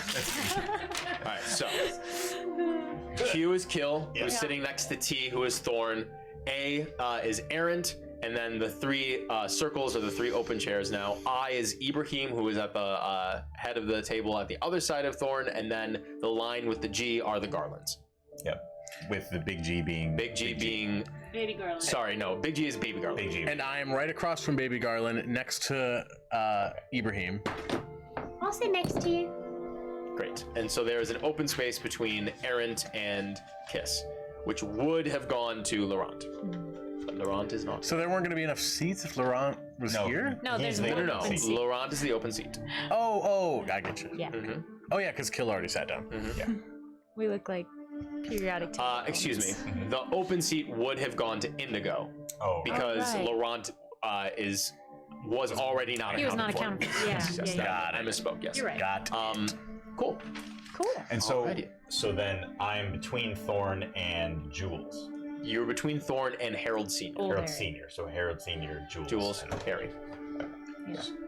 Make that Write it note. down. Hopefully. Alrighty. So as you all take your seats, Big G. Thorn sort of reaches up, grabs one of the wine-filled glasses and holds it up into the air, and he says, "To each and every one of you, thank you for joining us here tonight. I hope we have a wonderful time, and I also hope we have a hard time remembering it tomorrow." Yeah. And he throws back that wine, and we will take a break here and be right back. There's gonna be a lot of role playing coming up pretty soon. Gross. And gross. We hate that. Michaela, we'll be right back for reroll. So we're gonna be right back, guys. Obviously, just real quick, I know we talked about this in the beginning, but you're gonna see our new sort of transition screens. It's still going to say a little dicey reroll on it, which is our Tuesday show, but we're going to have others made for the main Wednesday show as well in the exact same way. I just love them so much, and Michaela made them, and I really want them to be seen, and they're really cool. So we're going to be right back. Go use the restroom, grab a drink, grab some food. Be back here. We're going to be back soon, and we're going to see how this dinner is going to go. So. Or don't do any of that, I guess. Fuck you. Yeah, whatever. Maybe just guys. stare at the screen because it's really well made. It's fun. Leave. See you soon.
Welcome back. No, can you imagine?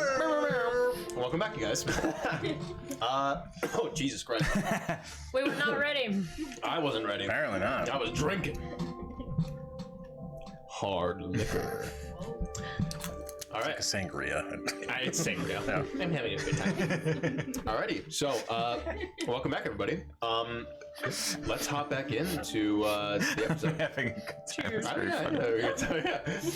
glad to So, be back. after Lord Thorn, It's so nice to be out with you it's guys. so nice to be here with you. After Lord Thorn gives his little toast, he downs his wine, and the rest of the attendants begin to place small little bits of soup in front of you. It's hello, Jamie. Thanks for joining us, buddy. Hope you're feeling a little bit better. But they place these little bowls of soup in front of you. It actually starts off with just like a little cube of what seems to be like cooked beef in the middle, with a few different bits of roasted veg around it, and then they pour the soup over it already hot, and it fills up to the rim of the bowl. And then a couple of them walk around with a small block of cheese and a very thin knife, and just sort of like hold it up to you and ask if you want any extra shaved cheese over your soup. Ooh, me. And they shave a little bit of flecks of this really sharp cheese over the soup, and it begins to just sort of melt and dissolve into the hot liquid. I turn to Thor and I'm like, you tell me. Well, generally I like a good helping of mine. You can see one of the attendants is like, and he just sort of holds up a hand. But as you'd like, I mean, if you've never had the soup before, I suggest trying it maybe first without as much cheese, but maybe just a little bit on there, if you wouldn't mind. And then one of the attendants shaves maybe 2 pieces off, and he gestures to you. Go on. I want to see if you... Yes. Get into it. Waft. It smells very good, very earthy. It tastes delicious. Anybody who tries it, it's very, very good. And Thorn just sort of leans back, and he says, "So, how have you all enjoyed our wonderful town?" I've got a mouthful of food. Take your time. It's quiet. Yes. Not too much to do, especially since the mine shut down. But you know, we're doing the best we can, trying to figure out more exports and things that we can cling on to keep the town, running in tip-top shape. Isn't that right, Ibrahim? And Ibrahim's just like right about to like put the soup up to his lips. And he just, yes, my lord. Things are going swimmingly. And he's a sipper. Good slurping noise. That's pretty good. Oh, what kind of stuff are you looking to export? Well, right now we're trying to figure out a little bit more on the lumber trade. We're thinking that might be fruitful given the evergraze around here. However, the only problem with that is the shipment outside of it is just a little bit more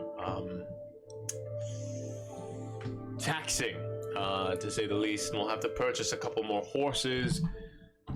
So unfortunately, we're gonna have to figure out some way to do that, get more deliveries going. Probably have to kickstart that rather soon. I did send Laurent over, not to bore you with all this, but I sent Laurent over to the Crownsport West to hopefully strike up a bit of a deal with the local fishmongers and workers down at that dock. I'm thinking about purchasing another boat and docking it there. And hopefully we can get some direct trade going with some of the nearby settlements. So, who knows? Okay. Well, I think this sounds fascinating. There's so much I'd like to explore. It seems very different from anywhere I've ever been before. And strange, different things. Like, I don't know. I feel like I keep seeing interesting looking buildings and stuff around. I just want to go exploring. Errant sort of pipes up and he says, "Oh, yes, thank you. I'll take a bit of credit for that. I'm sort of the town's architect, for lack of a better term. I do a lot of the redesign of certain things if we want to change it up from whence it came. And so we're in the process of setting up a few new bits of architecture and stylistic choices in some of our homes and some of our shops and whatnot. So thank you very much. Are you the one who's... I've heard some of the buildings, like, go underground, like multiple stories. Was that your idea or someone else's? Like, for example, the stone home is what I heard. Interesting. Well, I did not design the stone home. The stone home was here long before I believe we arrived. But no, I do not design basements. It's more of a what's the word I'm looking for? A luxury of the capital. It's not necessarily reaching the fashion out in the outskirts provinces. I sure would like to, but the bedrock down here is rather tough, considering we're up against the Tempest Peaks. There are a few cellars in some of the homes, but that's for more of the, well, for lack of a better term, well-to-do folk. That makes sense. Well, I don't like the idea of being underground at all. See, I'd love to explore a building like that. Yeah. I'm sort of fascinated by it. I mean, I know it's probably not a place for tours, but I'd love to look at the stone home for that matter. They don't do tours, do they? You hear from the other side of the table on your right, no, unfortunately we do not offer tours of our prison. Even just for the architecture. I understand. It makes sense. I'm just sort of interested. Of course you are. And Ibrahim just sort of continues about his soup. And Aaron says, well, we don't usually do that, but I mean, if you are in fact interested in the architecture, and Lord Thorn does say, well, I'm not entirely sure if we can necessarily give you a tour of the place. It's a little upsetting, to be honest with you.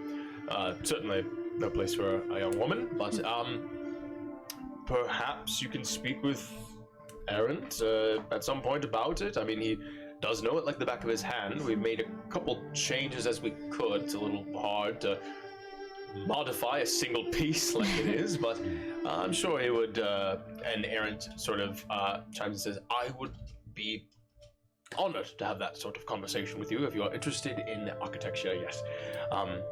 Perhaps we can talk about it later tonight. Sure. Wonderful. Did it predate? And I sort of addressed the Garlands. Did it? Has your family been here? You know, I imagine long before. You know, these folks. Harold Senior pipes up and says, "Yes, actually, we have been settled here for quite some time. Isn't that right, darling?" Yes, honey. I think we came here just before Harry was born. I think a few years before that. It was before the 10 started. Not too long after the Liberation Accord. But yes, we've been here for some time. All of Junior's life. And Harry just sort of, who has already finished his soup, he fucking slammed it, just sort of says, yes, we've been here, well, all my life, at the very least. And Lord Thorn arrived, and things have been going swimmingly. And Thorn says, and the Garlands have been very inviting to us, very helpful, wonderful representatives of Aberlock, and have been instrumental in our, for lack of a better term, nesting here in the city. So things have been going well. Did Harry make any? Did he react at all to the conversation about Stoneholm? Make an insight check. 10. He finished his food faster than everybody else. Yep. Okay.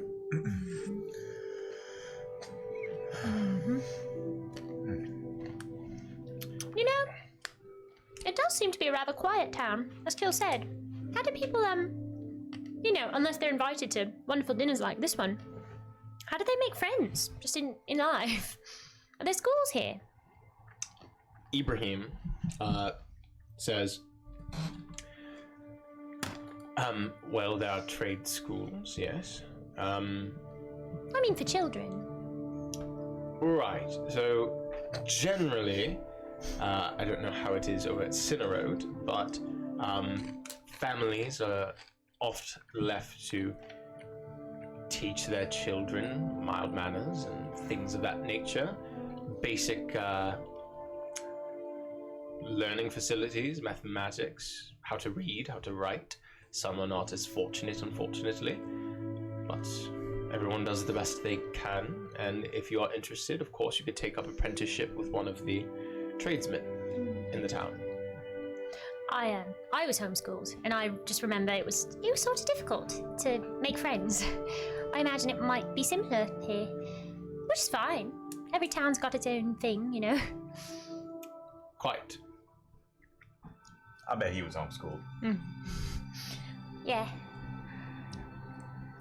I'm pretty sure we have been informed that he went to Highreath for a little bit, at least. Yeah, eventually. I was thinking like initially.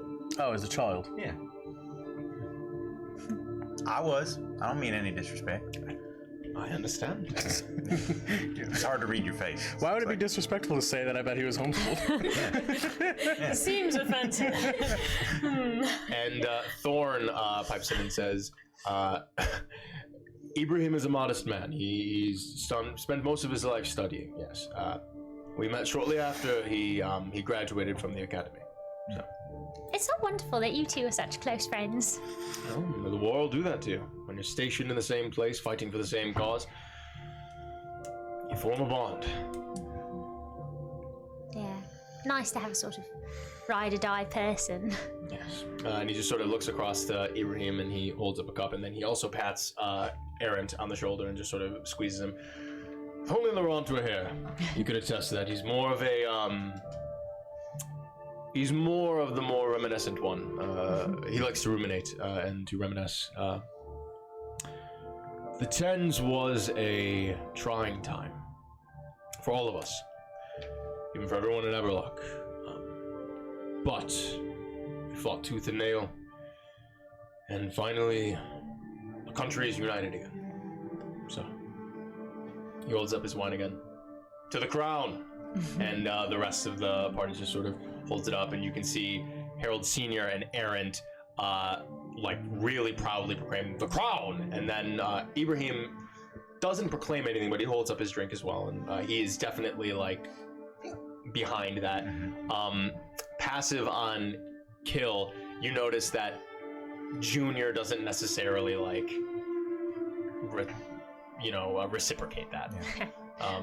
I love calling him Junior. It feels so derogatory. It is. It is. Now that Junior over here. Yeah. now that the war's over, do y'all still have like a stand-in military, or do you have to Junior? Do you have to serve?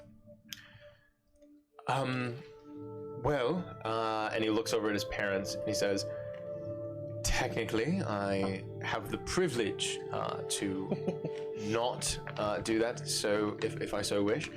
And he looks over at his mom, but interesting that you ask that. I have been training to hopefully head towards the capital and show them what I can do. It would be my honor to serve King Eodrin. So, What kind of training you been doing? and he looks over to Thorn and sort of gestures to him and says, "We've been working on my sword work."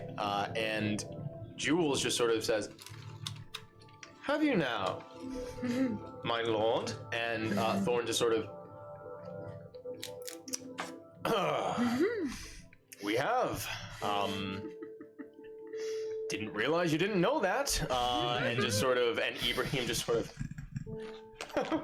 and just like sips a little bit. And Harold Sr. just sort of crosses his arms and says, "Do as I'm always saying, it'd be better for the boy to get some more meat on his bones." And Jules just says, "Honey, finish your soup."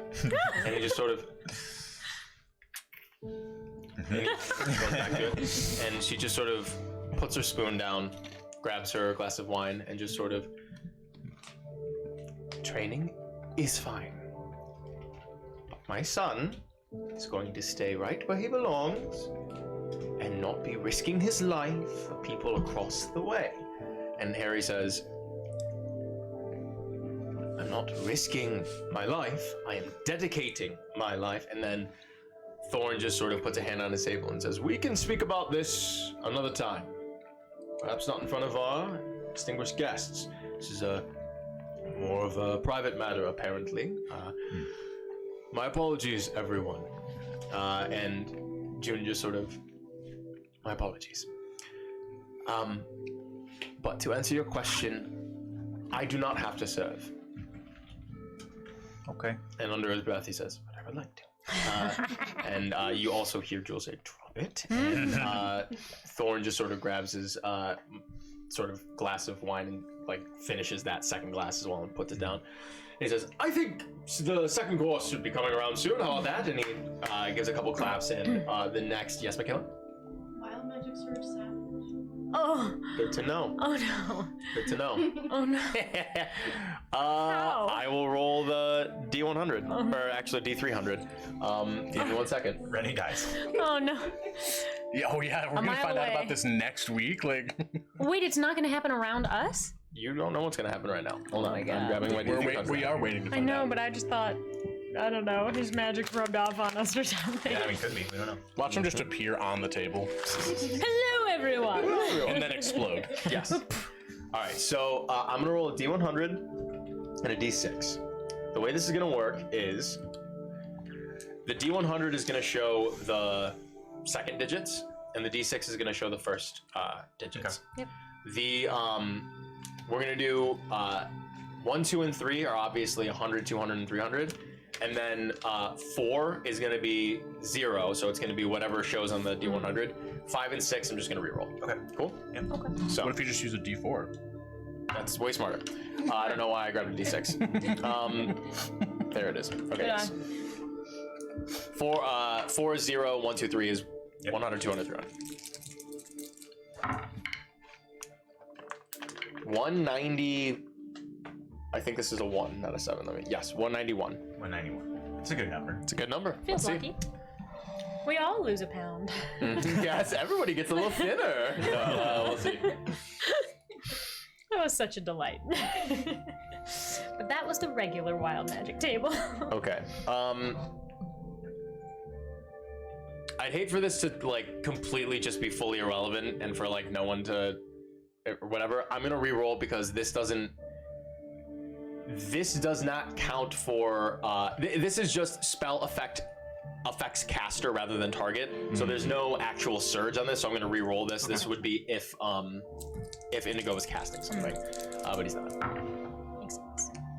Oh wow, 383, which doesn't exist. Gotta give him something juicy. Wait, hold on. 383 doesn't exist, right? No, it just goes up to 300. So then that means, hold on, I have to figure this out. So what it should be is Dice. Just a 0, 1, 2, and then 3 is a reroll. Or Unless you get whatever. 3 and zeros.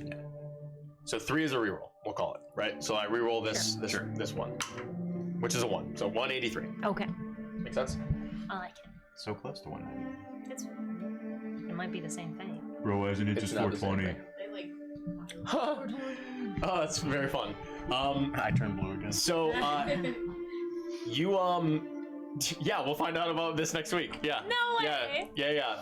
I'll make a note of that, chat. Yes, a wild magic surge happens elsewhere. Around. No. Yeah. Oh no. I feel bad. Yeah, a wild magic surge happens elsewhere.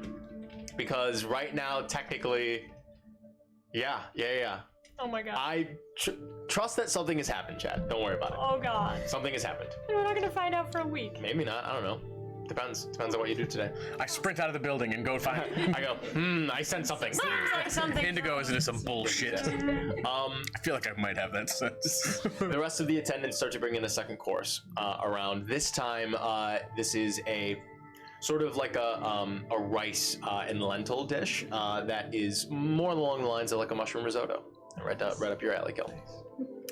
This is placed in front of all of you, and Lord Thorn says, so I know that this is rather early on in the night to bring this up, but obviously your group are for hire, yes, if I can say that correctly, I suppose. Yeah, absolutely. Wonderful. So I have a bit of a proposition to make, and you hear. Wouldn't it be a proposition? Not a. Did I say preposition? Oh, that's just me being a dumbass. I didn't mean to. Yes. I have a verb That really got me. That's really funny. Round. That's fucking hilarious. Perfect alley-oop, man. I love So that good. shit. Round. I really like Oh, god damn it. Oh. Okay, anyways, yes, a proposition, he says. He definitely says proposition. That's me saying preposition for some fucking reason. And you hear a piece of silverware sort of rest on a dish, and Ibrahim speaks up, and he says,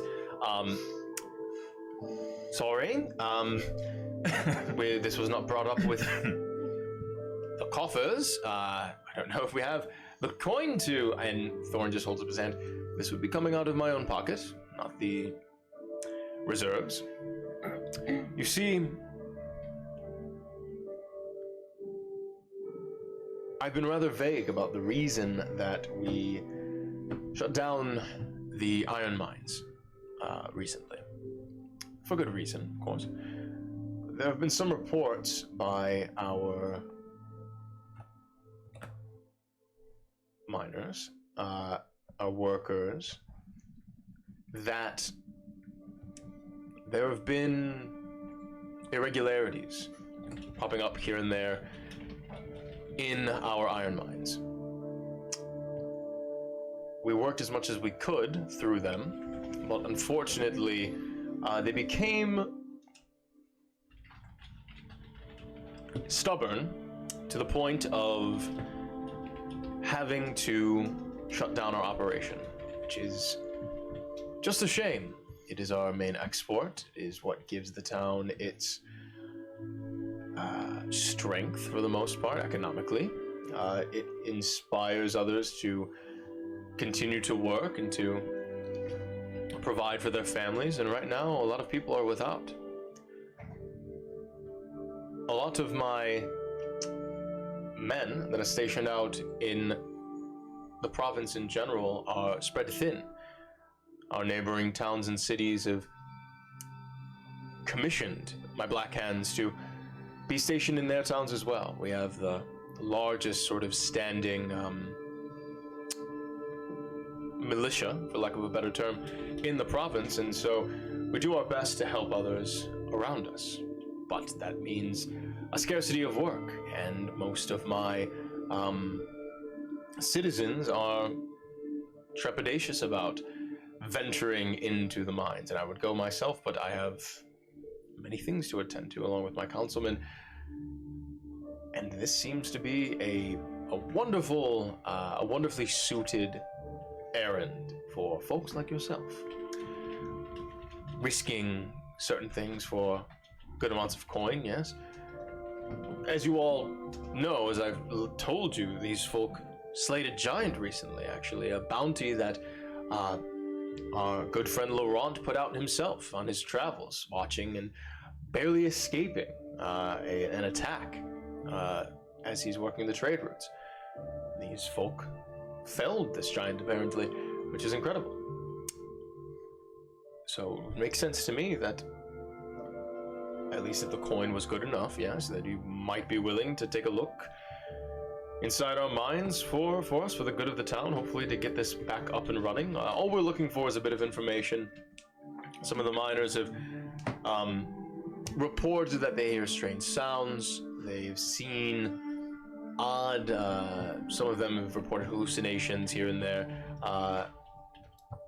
They've been checked out medically. We can't seem to find anything abnormal about them, but apparently they have night terrors here and there. They've all sort of taken trips to the King's Hand to be looked over by a priest.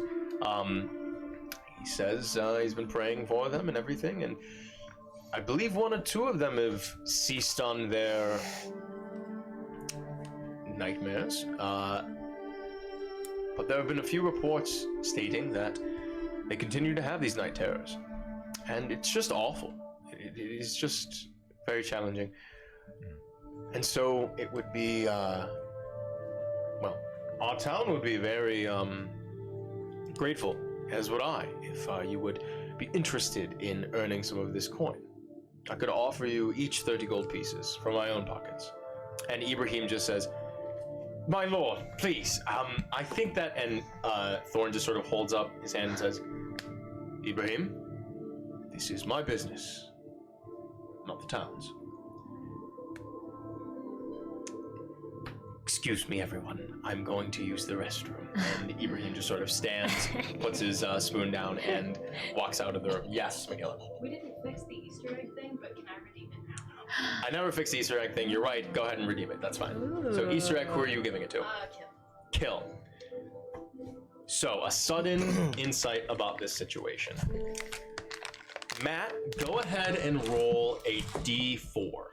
A D4. Yes, and we will decide whether or not you gain an insight about one of 4 characters that I have in my head right now. Cool. One of them's me. 2. Yeah.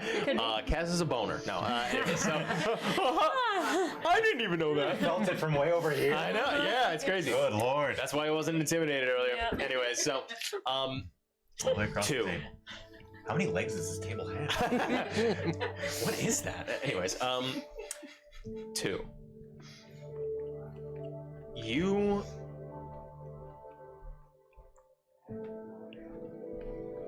sense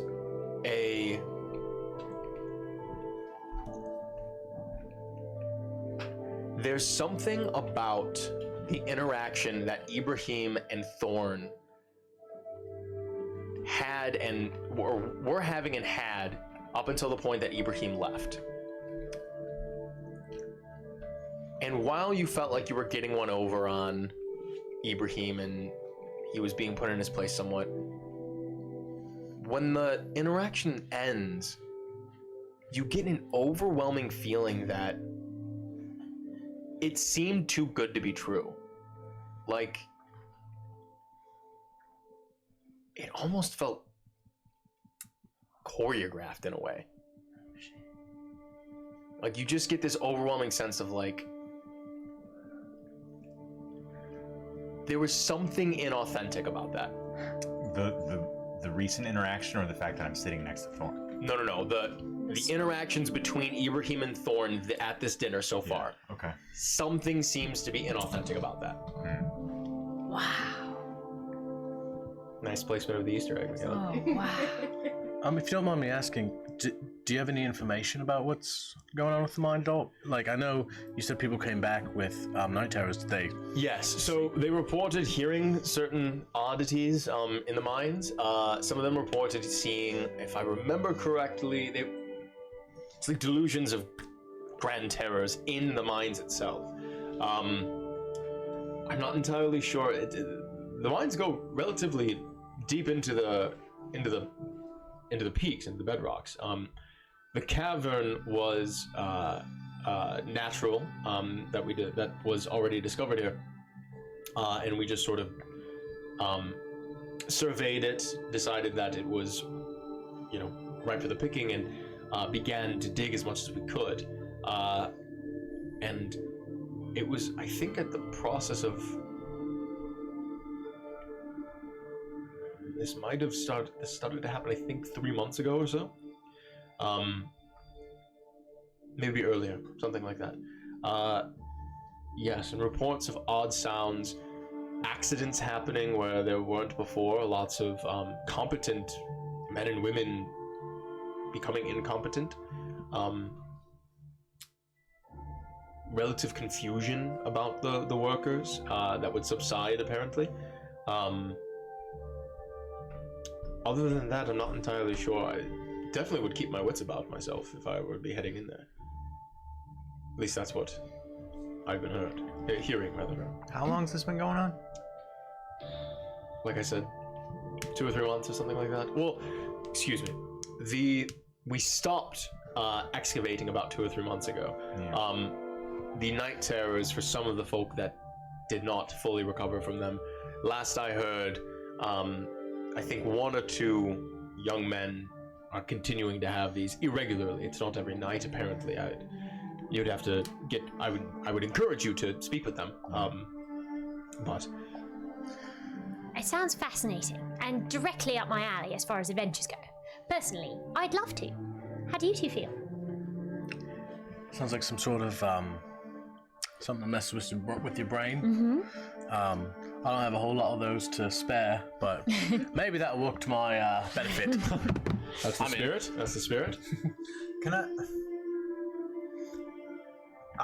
Maybe there's something I'm just not getting, but it.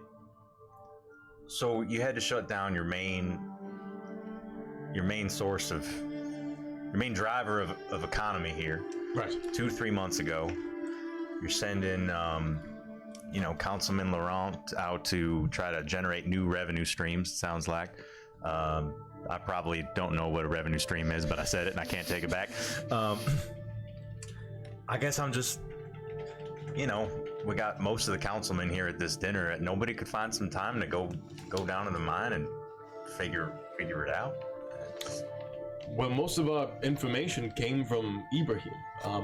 Except the only problem is that with the reports of how dangerous the mines are, I don't want any of my councilmen going down there and risking things. No offense, but that's what I would be paying you for. I don't pay them to do that. So was Ibrahim down there himself, or he's just been compiling the interviews, kind of? I believe he visited there once or twice or something, but mostly he's been compiling information.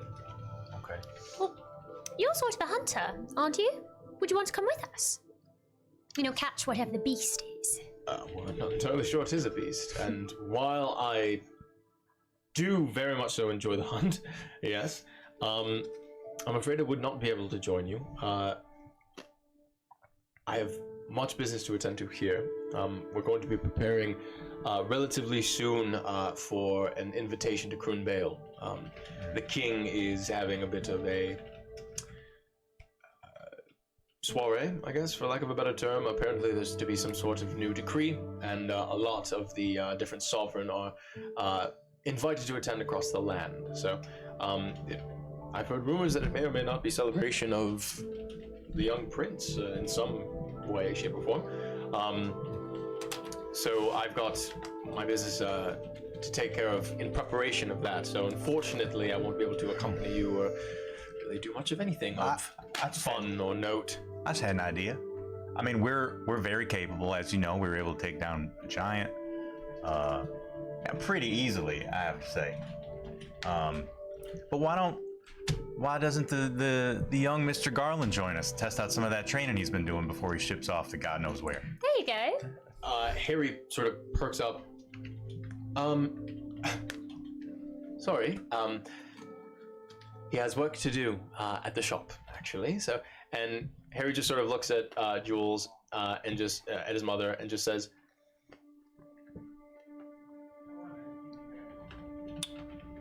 "I would be delighted to do that, but..." And his mother just speaks up and says, "Son, you're not going to be going into a mine shaft and risking your life for 30 gold pieces." And Harry just says,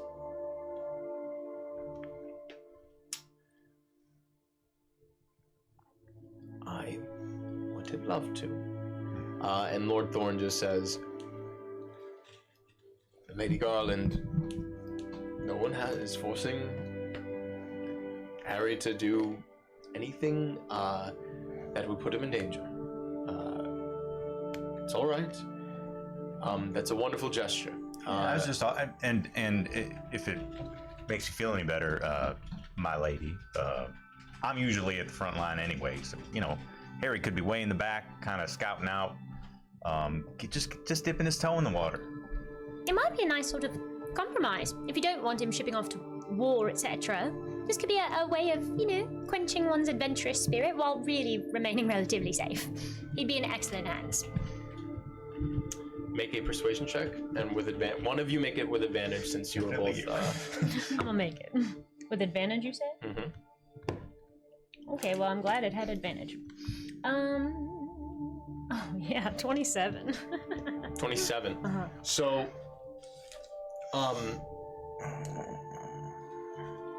you see Jules just sort of seething for a second, and Errant actually speaks up, and he says, "Well, I think that's a grand idea. I know it is not my place, Jules, Harold, but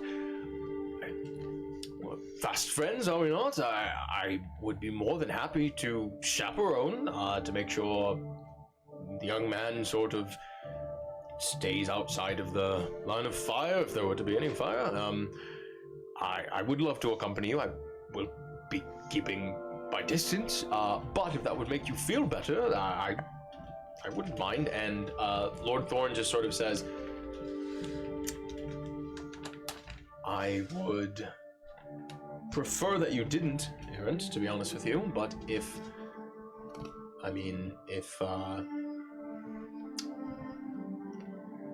you insist, and if you are staying out of the way and making sure to keep a distance, I'm sure you could go about and look a little bit into the mines. I guess that should be fine. If you stick close to young Harry's side and make sure that he's not out of line or anything like that, I think that should be okay. Is that all right with you, Jules? We don't want to be overstepping anything." And Harold Sr. actually sort of puts his hands on the table and says, "I find it a bit concerning that none of you were," and Jules just sort of says, "Harold?" And he just sort of... Right. And Jules just sort of says, "If Harry were to go, he may look around the mine, son, with Errant, but you will not step foot into that place. All right? You can tag along and play hero, but you will not go into the mine. Is that understood?" "Thank you, Mother.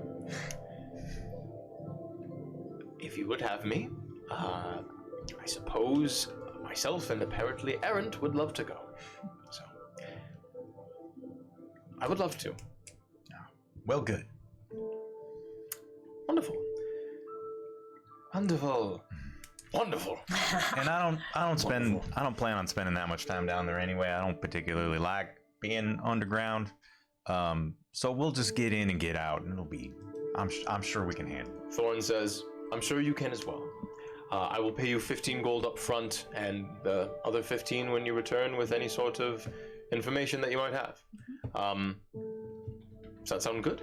So you just want to know what's going on down there. Information is what you're paying us for. Yes. You're very adept at what you do.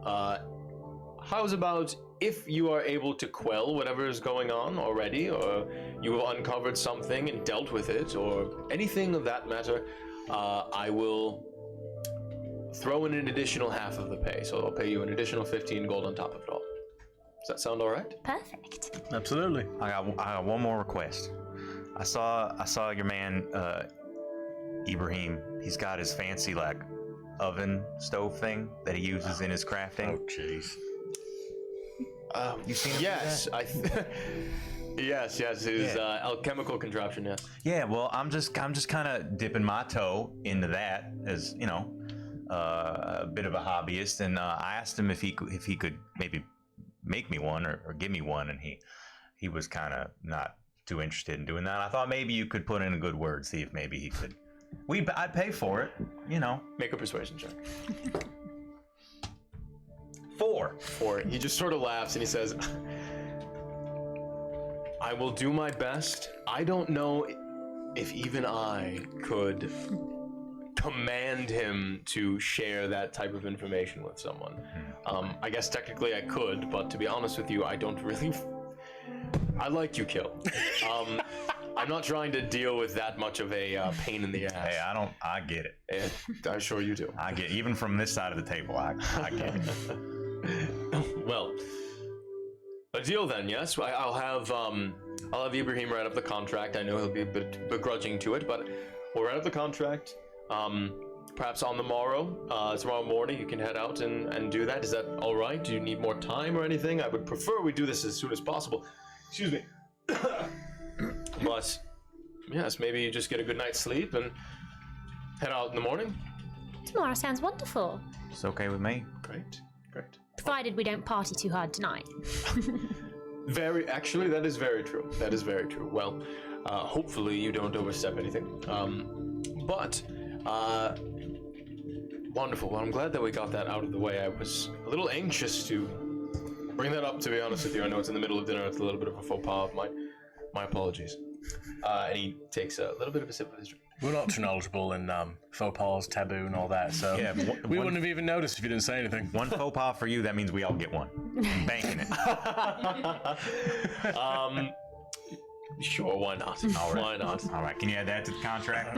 One faux pas? One faux pas. You've got it, Gil. All right. I think we're just taking one off the ledger, if anything. Well, wonderful. Well, I mean, now that we've gotten that out of the way, why don't we just...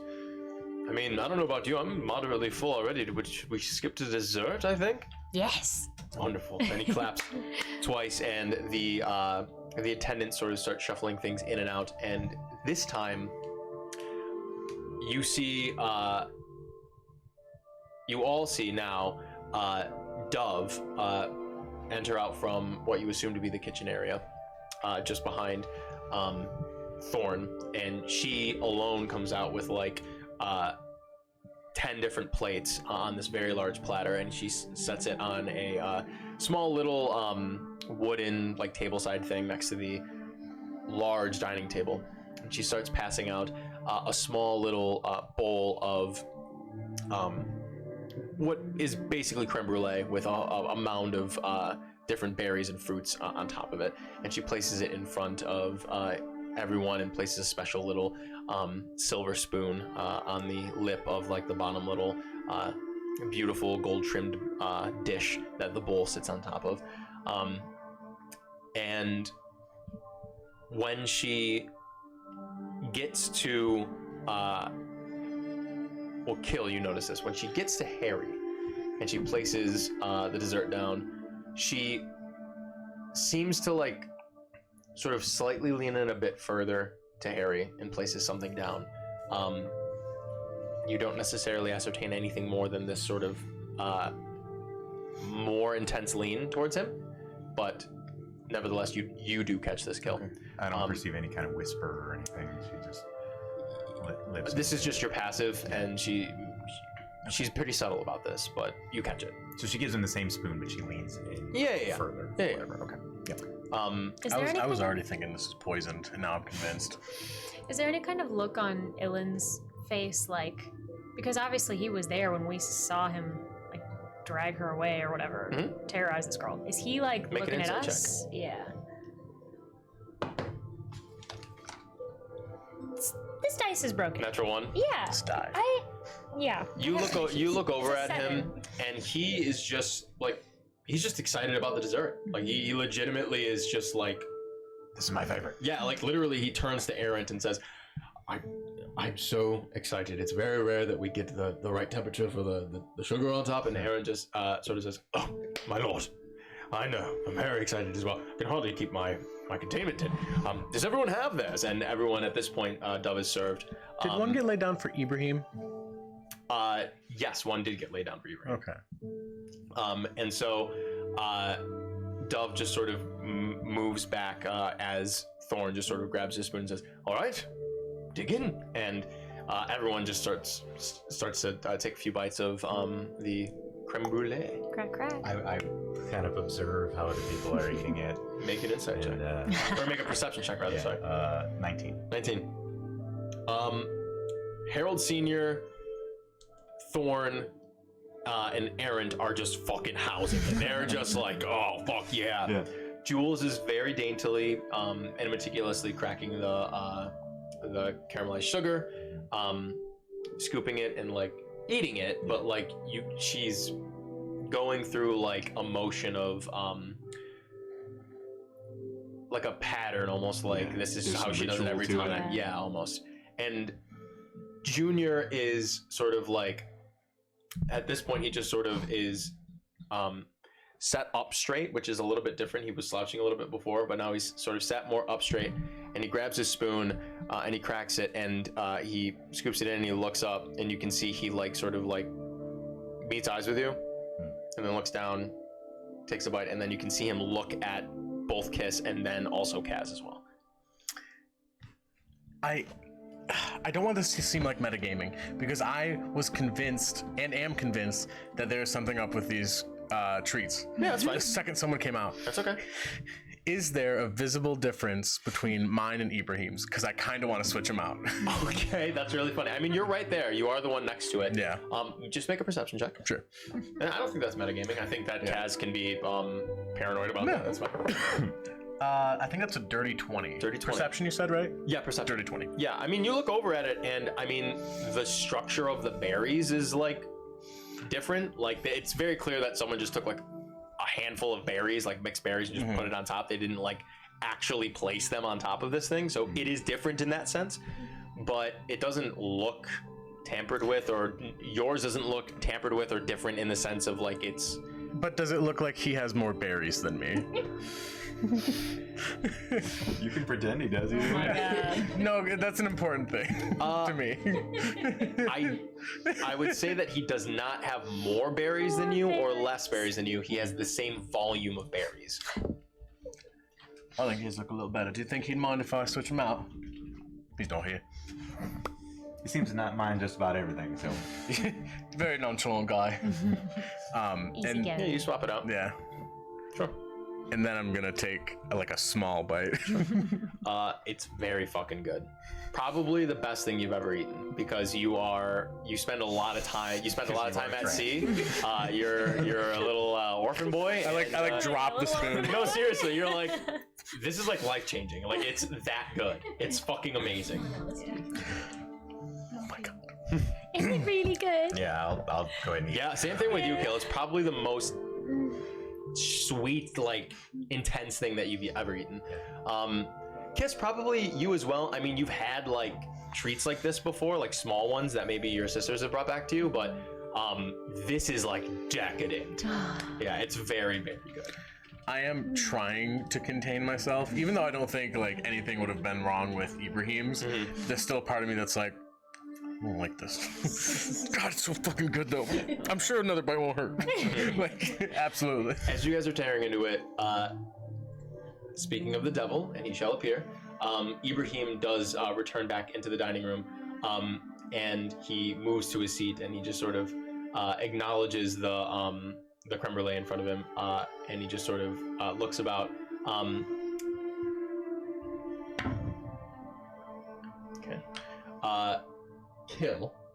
You notice, like, as he's looking about, like, seeing everybody starting to eat, you notice him sort of stop at Thorn, and, like, out of the corner of your eye, you do notice Thorn just sort of, like, acknowledge him and then, like, continue to eat. And then Ibrahim just sort of sits down, grabs his spoon, cracks at it, scoops it, and takes a bite, and is also joining in on this. Do I remember right that he said he was going to the bathroom, or did he just say he was leaving? He said he was going to the bathroom. Yeah. See. Do you have a problem with that tiny box too? You were gone a while.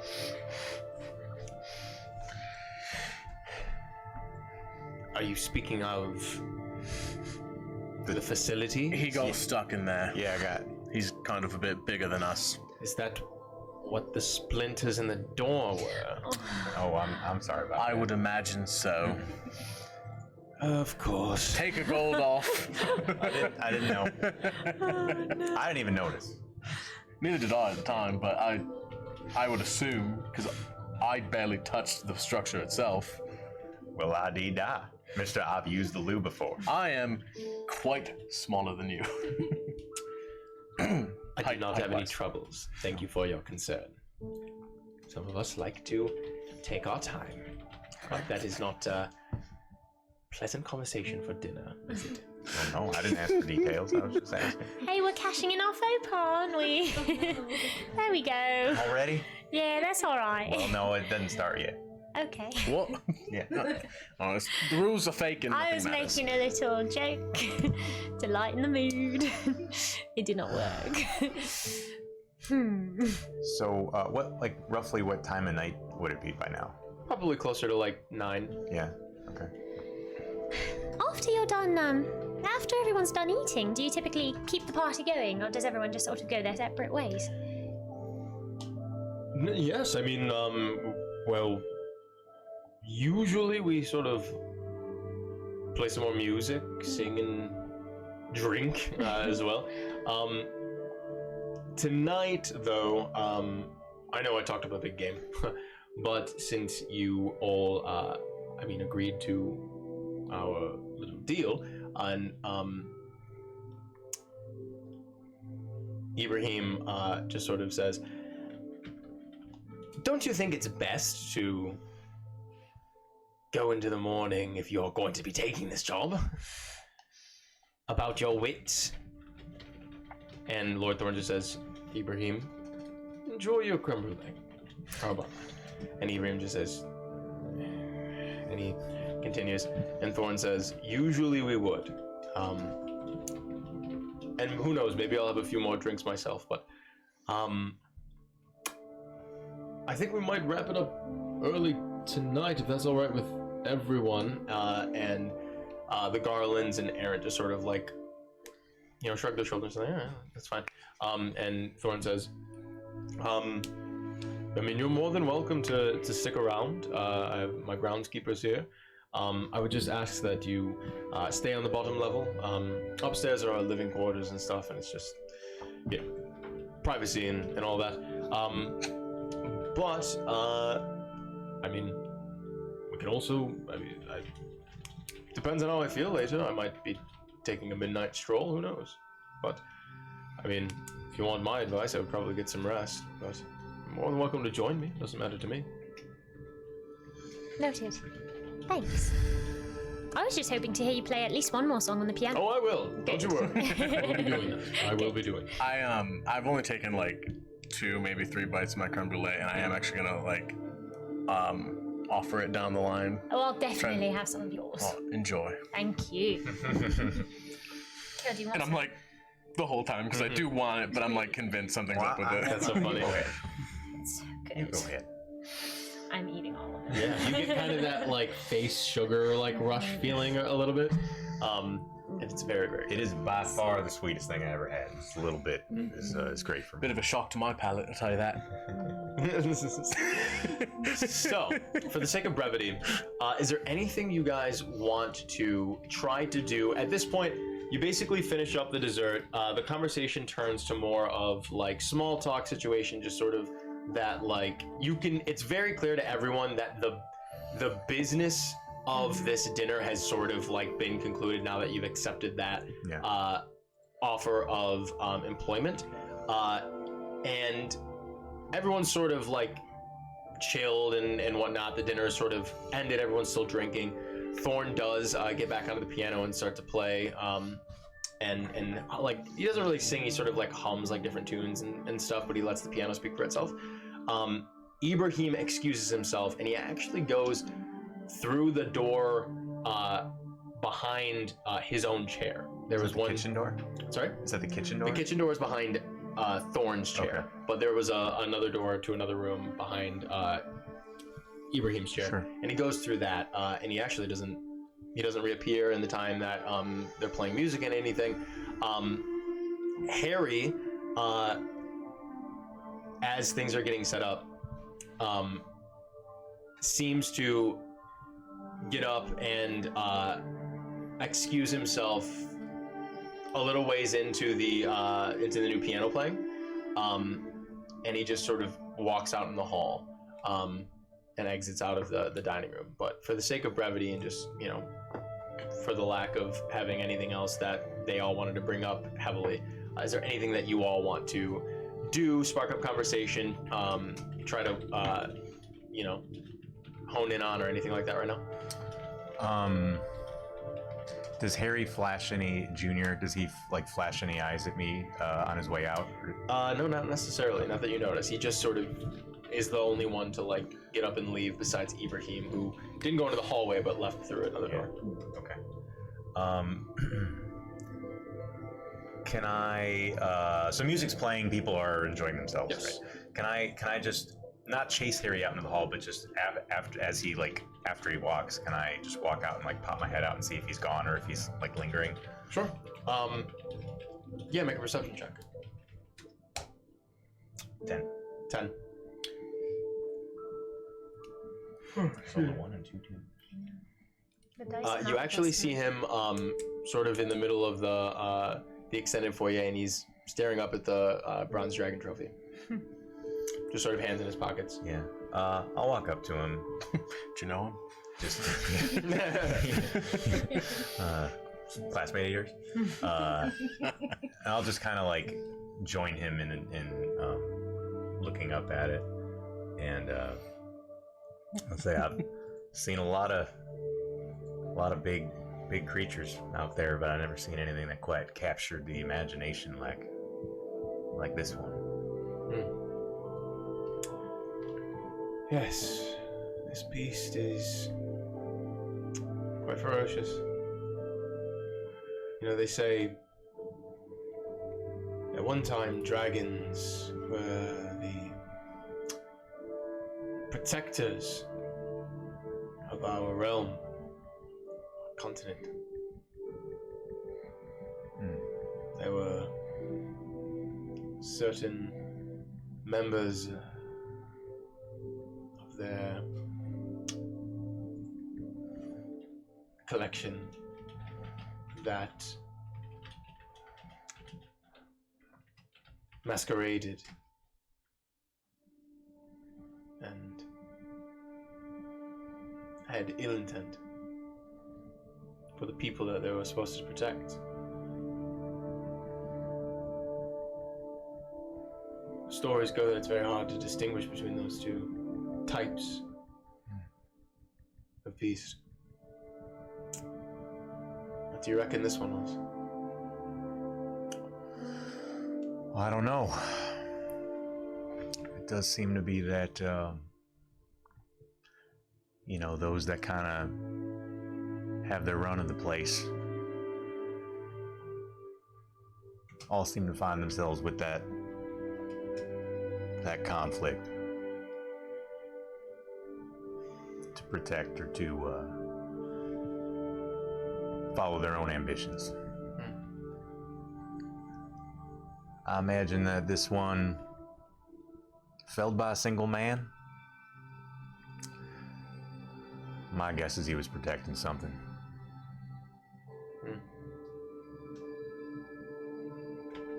I like to think that this is what happens to those that masquerade. That in the end, no matter how big or terrible they get, someone comes along and separates them, pulls them down to the earth. I pulled a great beast down to the earth recently, it just so happens. Can I Kill's the worst person to have this coded conversation. No, he's perfect. Why? He I'm the knows. fucking best. Can I like use insight to know if he's I'm presuming he's angry not at us, but at the powers that be. You can use an insight check. 22. 22. You can certainly infer, especially knowing that you are probably the only two people here, that he is using a bit more of coded language with you. I'm the fucking best person to be using coded language. Yeah, just beat him up.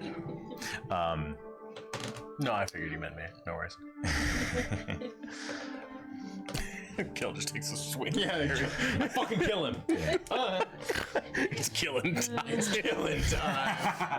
It's killing time. What? Oh no. Your head's gonna be mounted on that wall. Oh, If we were a murder hobo party. we'd be dead already. Yep. You know, my friends and I, we're staying at the Grappled Thigh. If you wanted to get out of here at some point, and you know, it sounds like maybe it's one of your first missions. If you wanted to have sort of a pre-strategy discussion, you know, I'm sure we'll be up for a while. Good to know. It seems to be pretty empty over there.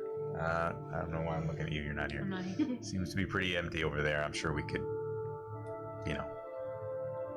Well, I don't know much about decorum, so you can speak freely around me. It just might have to be a little bit later in the night, but I think I can manage. That'd be fine. I sleep outside most of the time anyway. You just sort of.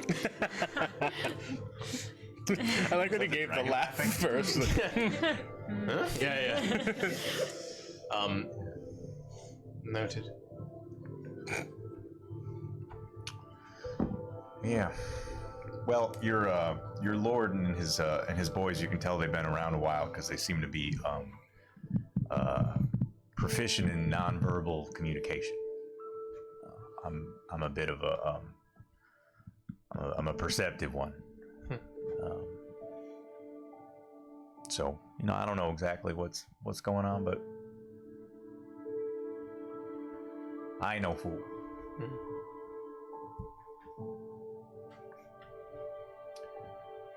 Well, this has been fruitful.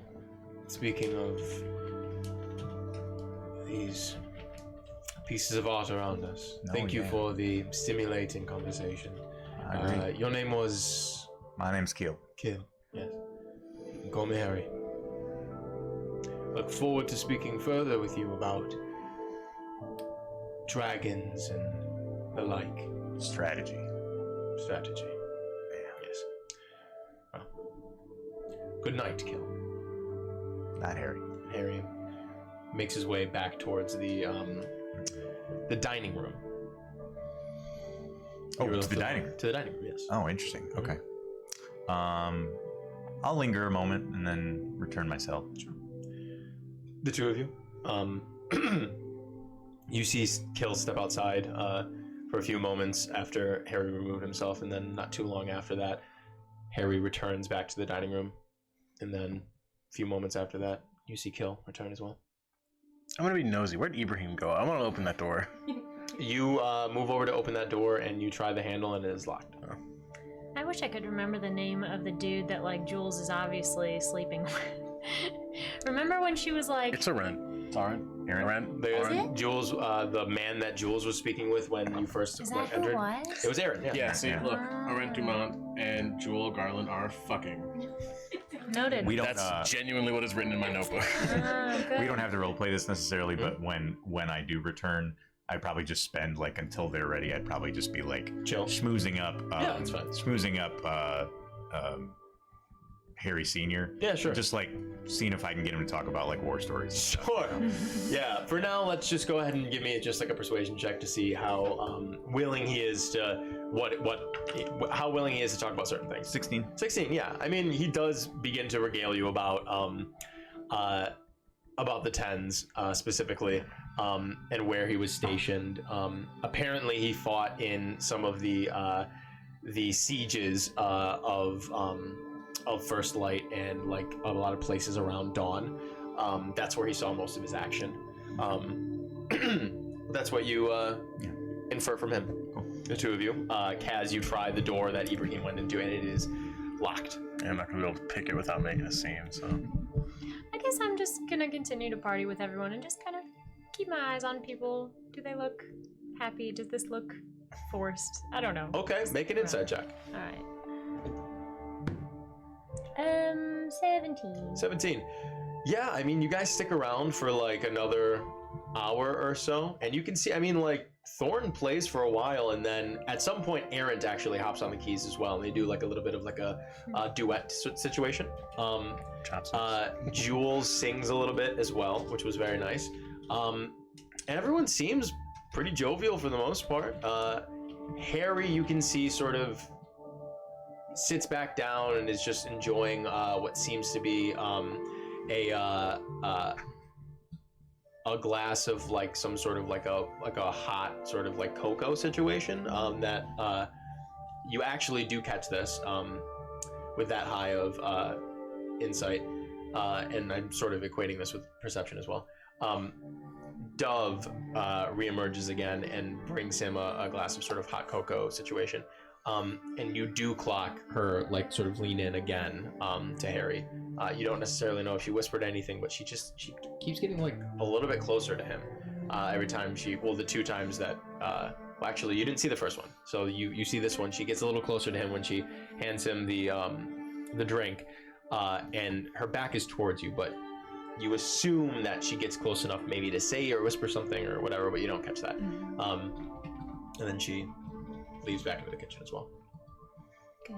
I just like the idea of a hot cocoa situation. I like that phrase a lot. Hot cocoa Sort of a hot cocoa situation. I do at some point Jules is a swinger. At some point, she does come up to one of us and is like, "So, can I interest you in a hot cocoa situation?"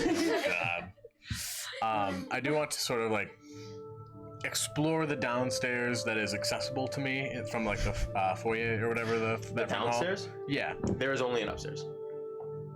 There's a spiral staircase that goes up. Oh, so it's just that front hall and then like that one off area? They just said there's not hardly any basements in town. Do you mean the ground the floor? main ground floor, floor? the floor that we're on? Got it. What did you think I meant? The first I thought you floor meant. up? I thought you meant when you said Like downstairs. I thought you meant basement. Basement. Yeah. Yeah. Oh no. Yeah. I think that when Jewel comes up and offers up the hot cocoa situation, what she means is I'd if like you to want to explore explore her downstairs. Yeah, if you want to explore the downstairs, that it's available to you. Exactly. That makes sense to me. So you exit the dining room, and you walk around a little bit. There is like I said before, a door. I don't know why I almost said bless you. There's a door. Bless you. There's a door to the right of the main entrance in the foyer. In the same hallway, just before the spiral staircase on the right when you just walked in. You had already seen that or whatever. You can certainly try that door if you'd like.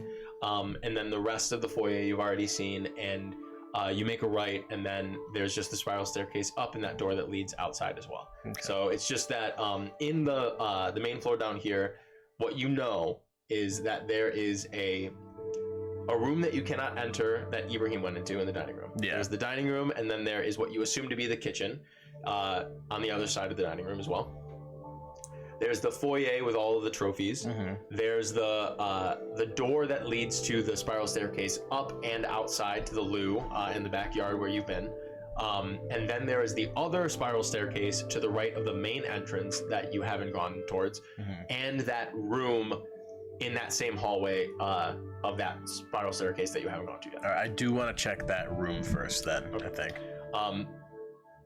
You approach that room, and you go to open the door, and it is unlocked, and you open it, and it seems to be a well decored bedroom. It's rather nice. It doesn't seem to have anything. There are not any like possessions or belongings out on in this bedroom. And you sort of quickly get the understanding that this is probably like a spare bedroom or a guest bedroom.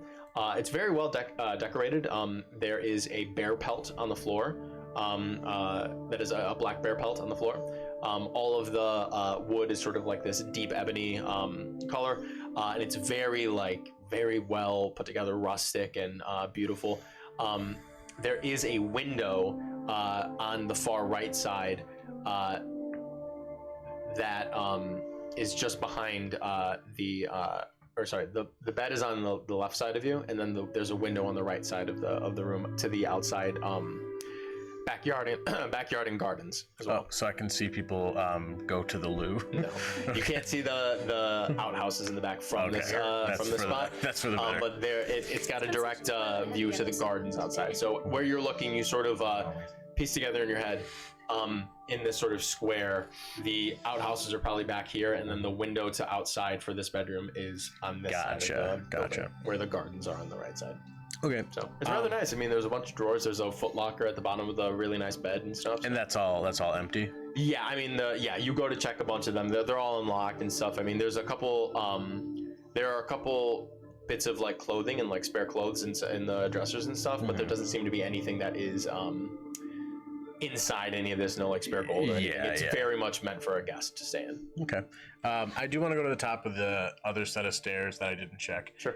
I'm assuming there's still going to be that crease thing there. I just want to. Do you want to make a stealth check when you're doing this, or what do you want to do? Yeah, I probably should. Of course he wants to make a stealth check. 27. Yeah, no problem. Yeah, you go up there, and knowing that there was a situation, whether it be a tripwire or whatever the hell it was before on the other set, you're very keen to keep an eye on things, so you don't have to make another check to perceive this. But you do see the same thing at the top of the stairs, right at the lip of the second floor, where the stairs go from stairs to floor. There's that same little trace of something embedded it into, like traced into the wood. And I cannot tell what it is. It's just you can clearly make another investigation check. Okay. The DC is going to be higher since you failed before. That's fair. That's a 2, baby. Yeah, it's all you know is that it's something, but you can't see any sort of mechanism. You can't figure out if. Yeah, it's just you know that there's something there. You just can't figure out what it is. I mean, if it's embedded in there, then if it's something that activates when I step over it, it's not like it's something I could step over like a tripwire. I don't have any of my shit besides my dagger. So I'm gonna head back to the dining room. I don't want to fucking, because I know whatever that is gonna bring Ibrahim. He's gonna be like, this guy was fucking trespassing. That's my Ibrahim. That's a very good Ibrahim. Yeah. What's that? I said Bane shows up. What are you doing here? Sirikaz! Get the fuck off the second floor, Sirikaz! It would be very painful for you to be on the second floor. That's a pretty good impression. Yeah, Nice. That's a classic Bane, dude. Good. Bane, very, very impressionable character. Yeah, pretty easy. He's very impressionable. Yeah, that's probably one of the voices that I hear most people do. Yeah. Everyone's got a Bane. That's Tom Hardy. Yeah. That's oh Oh yes, this is Tom Hardy. Isn't that the like sort of sweet, Tom pathetic guy Hardy. who really likes dogs? What That the could fuck be did you fucking just say? anyone. Isn't he the No, that's me. That's No, me. I know that, but We'll talk about this after. yeah, it's not relevant now. So Kaz, you return back to the dining room. Yeah, I'm making sure there's nothing I can do. Sure, whatever you want to try to do. Yeah. No problem with me. Yeah, nothing. Okay. So, Kaz returns, and at this point, you all can sort of tell that the party's starting to wind down, and everyone sort of begins to, like, say their goodbyes and shake hands and hug and gather their things and all the pleasantries of a nice little finish to a soiree. So, is there anything the rest of you would like to try to do before you leave? I might just say, for the sake of brevity, you say your goodbyes, and there's nothing that is going to happen of interest now that we've set up a bunch of stuff. Liked to, during those conversations with Harold, just to sort of like do that thing where, like, you meet like your girlfriend's dad or whatever, and you're basically like talking him up and like, oh my god, that must have been Yes, I'm sure you were quite the fire, Sure. just so that I can get that invitation back to Christmas, Yeah. Okay. Cool. There you go. Make a. Just give me a persuasion check. The DC will be modified because you succeeded the first time. Okay. 18. Yeah. By the end of the conversation, Harold is sort of thoroughly satisfied with himself based on these questions, and he's in a very good mood. He's a little tipsy. Glory days. Oh yeah. He's a little tipsy, and he does when everyone's saying goodbye, he shakes your hand and he sort of pulls you in a little bit, and he says, "Oh, it was great speaking to you, son. If you're sticking around town, perhaps after you figure out whatever's going on in the mine, you should come on over. We can have more talk about the war. I've got many stories, and your Junior over here is always tired of hearing all my shit. So he's gonna have his own story someday. I would hope so. Yeah. Well, a pleasure. And he just sort of pats you on your shell. And Later, cuck. Tough, dude. So tough, you guys. That's so fucked. That's so fucked, you guys. How would you say that? Later, cuck. This poor man. You don't even know that it's true. Oh my god, the way that she's so domineering over him, he can't do anything. Yeah, but it turns out she's just kind of like that. It might be a dom sub dynamic where like that's the thing. Like she is fucking someone else. She does not respect it. But maybe because now that I Yeah, actually it never met- happens when a man is married and he just like doesn't get to say or do things he wants anymore. See you later, cuck. Are the straights all right, man? That's just so funny. Now that we've actually met fucking Errant, dumb. though, doesn't Errant sort of strike you as not sleeping with Jules? He might be fucking both of them, to be quite honest. That's kind of what I'm. Yeah. But I don't see Errant as like this suave heterosexual man who's stolen Jules away. Now that we've gotten to talk to Jenna, him. I want Ladies you to love look at all of your Ladies love exes and tell me architecture, how that's what many I'm of saying. them are suave and cool. Aw, at least one. I'm not suave. Sure you are. I love you. I'm also not classically cool. I'm great. I love myself, but I wouldn't call myself cool. I'm not Nick from Jimmy Neutron. Everyone in the comments is like, yeah, Garrett fucking sucks, dude. Yeah. Just Tony Romo's like, Garrett rocks. Yeah, Eric's like, I fucking love him so much. Garrett, I've seen it, Garrett Fox. Shout out to you, Eric. I love you, buddy. Okay, so you guys say your goodbyes. Just real quick with Garrett and Jenna. Do you guys want to No, get anything in at the end? We're all good? I don't. Nah, Okay, gotcha. I'm not good So- at schmoozing. Go home. You guys finish up your night, and you head back to the grappled thigh, and yeah, eventually you arrive back, and there is again no one there. Yes, Michaela. Damn it. Just thinking. Okay. Again, there's no one there. But you do hear a little bit of like stomping and like running around Oh, no. upstairs, and you can kind of hear like a muffled. Oh no. From upstairs. What happened? Tiny Bane upstairs. Let's go. Hey, I God. should have. I realized I should have told these two to throw up, just because my whole paranoid thing. Fucking. Yeah, I'm not whatever. throwing up that creme brulee no matter what. That was the best thing I've ever had.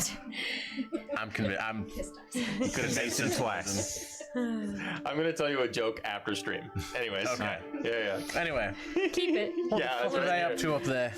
Okay, let's go maybe check on them. I'm just glad to hear that they're here. To be honest. Yeah. Yeah, let's go Okay. see. You guys head upstairs, and as soon as you walk upstairs, you can see that there is the door's close to the room, but like pierced through the like cracks in the wall, or not in the wall, pierced through the cracks of like the door frame. There are just an amalgamation of vines and plant growth like jutting out of like the walls, like pushing the door forward, and you go to open the door and like you start to pull and the door just sort of falls off its hinges, and you can see the inside of this room is head to toe covered in foliage and overgrowth, and it looks like a jungle in here. And you see Indigo and Rennie running around with like Rennie's got like a little blade in his hand, just like running around cutting like small bits of the vines off, and Indigo's like running around with like a bit of shears in one hand and his glass in the other, like drinking and like pumping the shears to like make them cut. And he's just like if we work fast enough, we'll be able to. And he just started, oh hello. So this is not what it looks like. I just decided to go gardening for a little bit. And you see Rennie just, and he goes, Rennie, darling, stop. And Rennie just sort of, hey guys, Hey, Renee. this sparkly thing happened. Yeah. Oh, yeah, I figured. It was kind of cool, to be honest. I ran. Good. Good. You didn't get day. hurt. No. Good. But when I came back, there was all this. Right. Yes. So, and this kind of thing has never happened before to me. I mean, the spontaneous Arcanum, yes, but this one in particular is rather new. So, yeah. Is it just me, or are they getting worse? Seem to be getting more savage, don't Feels they? like they are. It feels like they are. For some reason. Weird. Can I associate this with a particular spell? Probably like a empowered plant growth. Yeah. Yeah. Well, the good news is I think this is gonna probably stay here for forever. What? Forever? Awesome. Plants? You think so? So cool. Yeah, I think it might. Well, are they real plants or are they like magic? What makes you say that? Well, because It says right here in my hand. it says right here in my thing. Spell description. Yeah. On my tablet PC. I think I know something similar that I could do, and I'm pretty sure I could make it last. Oh, you can make it last. Good. Well, is this a magic thing? Also, how long ago did this happen? Oh, I don't know, about maybe an hour, 2 hours ago? Yeah, Hour it's and a half? probably sticking around. Really?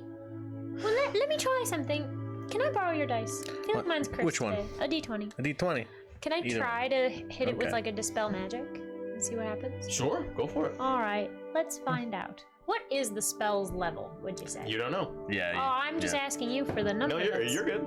You tell me what That's you roll. not I'll let you What know. did I roll for? Hang on, why am I rolling? So you're rolling dispel or right to wait. Hold on. I have to try to remember how it works. The DC, we have it right here. Yeah. DC equals 10 plus the spell's level. Got it. You did roll a D20. Any spell of third or lower ends, period. Right. Right. Successful check. It doesn't say if there's anything to add to it. Yeah, it does. It's Yeah, my it does. spellcasting It's ability. your spellcasting mod, yeah. So 9 Which should plus. be. Should it be 5? It's your spellcasting modifier. See, that's the thing they don't print on the paper character sheet. It's on your spell book sheet. It's Oh, is it? 7 Oh, 7. because it's your charisma plus your Flip proficiency. it over. Oh, Flip the that's sheet nice. over. Yeah, it's at the top of that. 7. Oh, right there. Yep. sure is. So 16. 16 then. 16. You cast dispel magic and you wait a moment. Nothing happens. Crazy. I would have thought that would work. You'd think, right? Yeah. Weird. Well, My theory is that probably when the spell came out of me, that it was magical then, but now that it's sort of set in, it's probably not like a magical effect. It's probably It's plants. oh yeah, you're right. the plants now. I actually knew that, so I'm actually not surprised that. Is there anything in here that interests you? Yeah, is there any interesting plants in here? Make a perception check. They don't seem to be like sentient vines. No, that are, no. okay, good. That's cocked. Perception 24. Yeah, 24. You look around. I mean, unfortunately, there's no fungus or anything for you to like sort of like really be excited about. But there are things that remind you of home. These are very much jungle plants, so they're definitely things that you've seen before in the Maritimes. Nothing that surprises you. But, Anything edible? nothing edible, actually. No, it's all simply like Just green grassy, foliage, yeah. grassy, rooty stuff like that. Yeah. Okay. So, how'd everything go? We've got a job. Oh, Did we do up the contract? We didn't get it yet. Maybe in the morning. All right. Stop by. Well, we've got a job. They want us to check out the mine. They're gonna give us 30 gold each. Oh. Gold Beach. Wow. Also, Harry Garland and Arendt Dumont should be coming with us as well. Excuse me. Yeah. Having a Which time here. you're welcome. So look, we got time. I know Aaron's gonna be joining us as well, but he seems all right. And so now we got time with Harry, and he's gonna be dropping by. Oh, I didn't even tell you this. He's gonna be dropping by here tonight. Tonight. Yeah, I framed it up like having sort of a pre-job. Yeah, you keep it in your pants over there. Okay. All right. I thought that I was gonna say you've got a little appointment. I thought No, that I was we gonna got- say congratulations, but Well, thank you, but we gotta stay focused. He, Oh, it's Kills Penis today. is it cute? yeah, you want? It's I mean, you kind can of see adorable. it. Yeah, whip it out. Let's see. Yeah, it. here you go. I like the. No, he just sort of. I just keep telling the story. Yeah, looking Good. So Inigo just sort of says, "Well done." yeah. So look, I don't know if y'all noticed, but there was a lot of weird shit happening at dinner. Harry was looking at Dove, and Dove was kind of, I don't know, whispering something to him or something, and then he was looking at us, and then something about that whole thing with the job between Ibrahim and Thorn, where he was like, "Oh, don't do it," and he was like, "Come on, Ibrahim, it's I don't know, it just didn't seem right." Maybe they know what's in the mines. Maybe. Yeah, maybe it's a trap of some sort. Could be. But then I don't think he would let fucking Arendt and, well, he might let Harry come. I don't know. Yeah, well, that's part of the reason I invited him, is I thought if we, I mean, not to like set up Harry to get hurt, but if we bring one of them along and I could kind of sell it as a story, it might make him balk if it was a total trap. But anyway, I think between the way he reacted to what you said earlier, Harry, that is, right, that like, I saw him in the hallway and he's got some anger about him. I think he's gonna want to help us. Well, that's good. Yeah. So anyway, those are the things that I accomplished at the dinner. Did y'all come up with anything? I noticed the same things as you did. Dove and Harry and all that. I looked around a little bit, didn't find a whole lot. There's some sort of device trap mechanism at the top of the stairs. Otherwise I would have explored up there a little bit. But if we ever need to fucking break in there, we should go through a window to the top floor. Good to know. And I think I got us an open invite to the Garland's house. Oh yeah. Yeah, Harry Senior and I, we got along. Really? We got along well. Yeah. That's wonderful. Yeah. So, I made it through the dinner. Didn't end up underground forever. You did great. Yeah. I know you were nervous. We knew you could do it. And I got one faux pas in the bank. One faux pas. You might. No, you're right. Yeah, we didn't even get the contract yet. You're right. Well, I don't know if they're going to course. put that one in there. I don't know. He said he would. Okay. We'll find out. All right. I suppose. Indigo, you and Rennie get up into anything interesting while we were gone? Besides, Besides this? Yeah. No, we were just sort of hanging out. Not entirely sure what to do with a child. But You could play sports or something. that might have been the best case scenario. oh yes, sports, all the things that I play all the time. I wasn't thinking. Sorry. That's extremely Jamie. Thank you. 10 out of 10. I love you, Jamie. I'll have to write that one down. Yes. And he just sort of sips a little bit of his wine and just sort of sits back against the bed and like moves like a fern out of the way and just sets it down and he says, "So we've got a job for Thorn and a lead with Harry. a lead with Harry. All right. So I guess what's our next move?" For now, we just sleep. We wait till the morning and we head to the mines. Well, wait for Harry. Well, Harry's coming here, isn't Right, he? yeah. Well, sure. Harry's popping by. Thorn might as well. He did talk about a midnight stroll. I don't know I if don't he'll think he's stop gonna come by, here. but just something to be wary of. Wary? It's one of the two. We'll chat with Harry when he gets here and Wary. we can probably be honest with him, don't you think? I think he wouldn't even come if he didn't trust us. Yeah, I agree. I think we can. You said you saw Dove sort of leaning in, talking to. Yeah, she was treating him different than everybody else. I couldn't tell. Maybe she was telling him about how we almost sort of tried to help her. Could be. Best case scenario. Worst case, that creme brulee was poison. He told him not to eat too much. She told him. I'm bad at speaking today. I got a strong constitution. I'll be alright. Oh. So, The cocoa broth was the antidote. yeah. So I guess we just kind of wait. Ostensibly.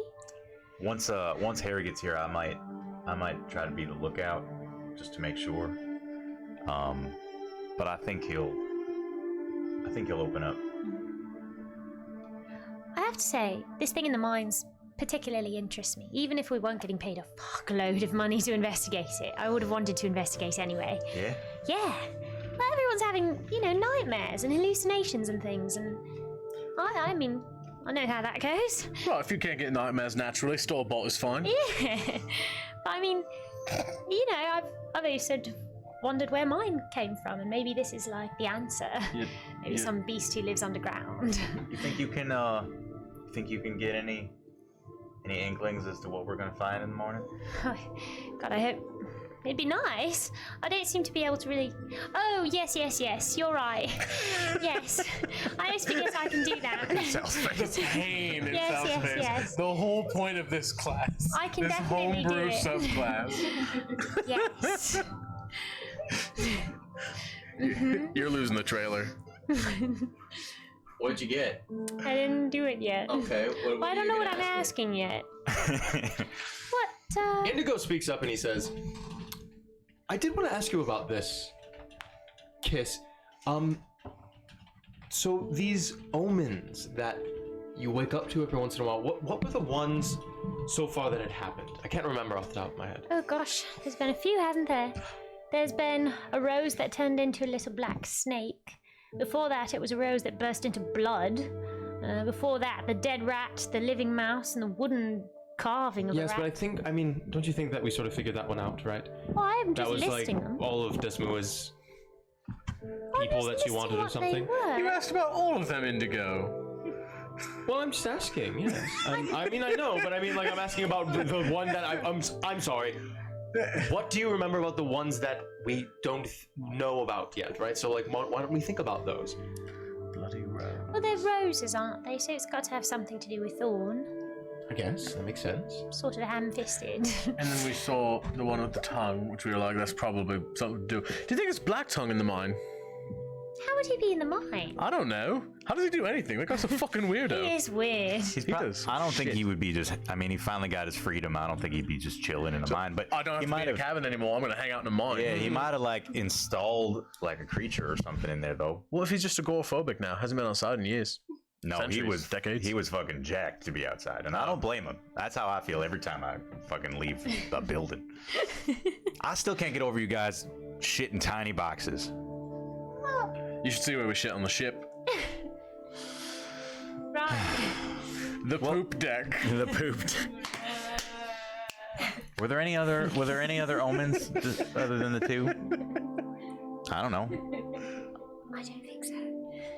Not that I can recall. So we had the thorn with the blood, and we saw like the whole like weird thing with the monkey blood. That's probably something to do with that, maybe. Well, see, that's what I'm saying. Some sort of warlock. Black Tongue is his patron.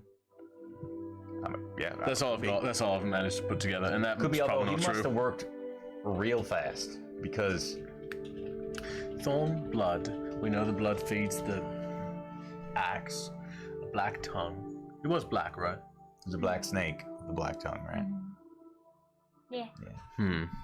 Well, there's also that town priest that's tried to cure a bunch of the people who've been having the nightmares. We could always. Town of priests? No. One priest in the town. Yeah. Oh, the town. Okay. The town priest. And I don't know. We could always talk to him. Yeah, we could too. stop by on the way in the morning. Could. I mean, I suppose even now it's probably kind of a 24-hour type of deal. But Don't priests have to sleep?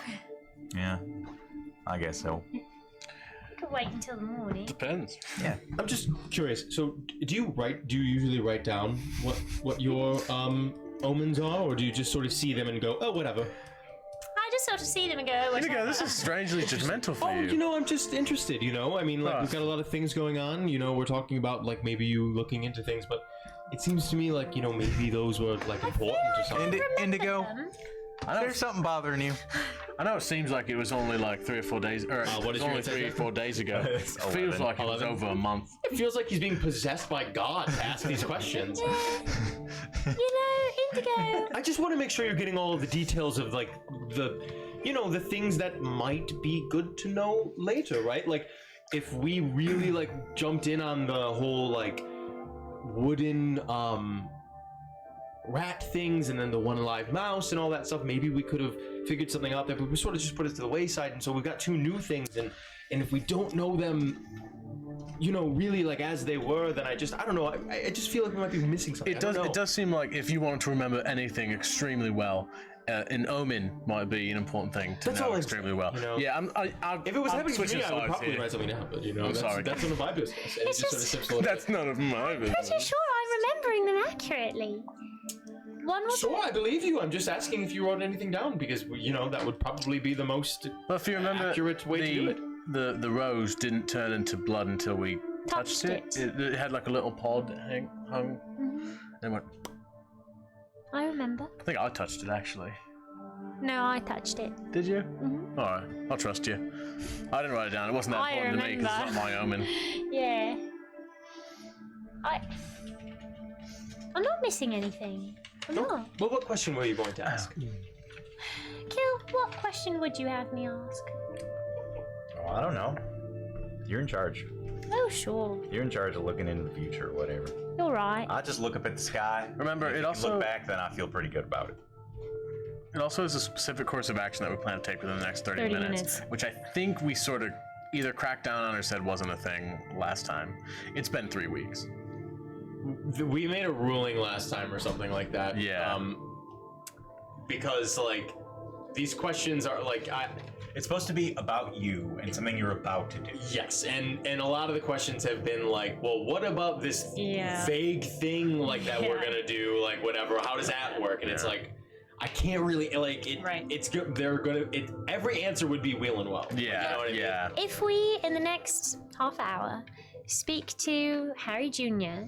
and tell him everything and tell him that we know about Marcourt, Mary, and Rennie. Marcroft and Rennie, and that, you know, we'd like to try and help the situation.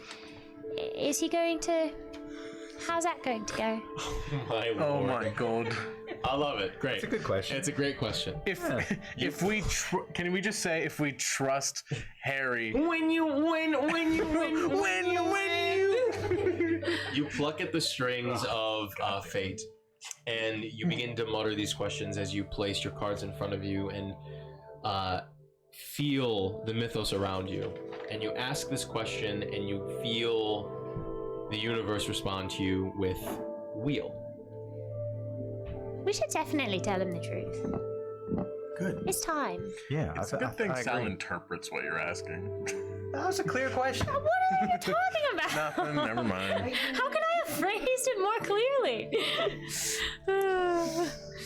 Anyway, yay, can't wait till he gets here.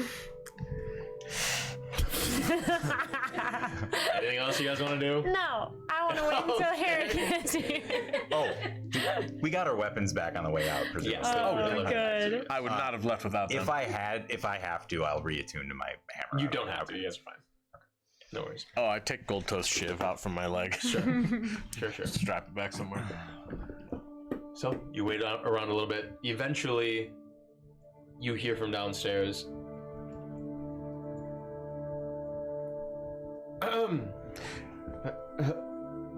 Is anyone there? I'm looking for a drink. Yeah, come on in. Hello! I'm gonna come down the stairs, totally making fun of Indigo. And you see Harry sort of removing a dark cloak over his head, and just sort of Sirikaz, yes, correct. The rest of your party upstairs. Yes, they're all up there. I'm sure they'll be coming down after hearing me yell like Indigo. Indigo was the other member of our party, by the way. That wasn't present? Yes. All right. May I? May you what? Come in? Yes. Go upstairs? Yes. Yeah, absolutely. All right. And he begins to follow you back to and he just sort of stops and says, "Oh, is all of this your decor?" And he sort of points to the plants and stuff. That would be the, I believe we mentioned Spontaneous Arcanum when we were there. I don't know if you were there for that conversation. It's an affliction that hits Indigo from time to time. Yes, see, every once in a while things just sort of happen to me. And he just sort of gives him a little up and down. sometimes fun, sometimes not so fun. And he just sort of takes a sip. Is Rennie here? Rennie is here. In the room? And Harry just sort of nods, and he does take a glance at Rennie, and Rennie just looks up at him, and he just sort of.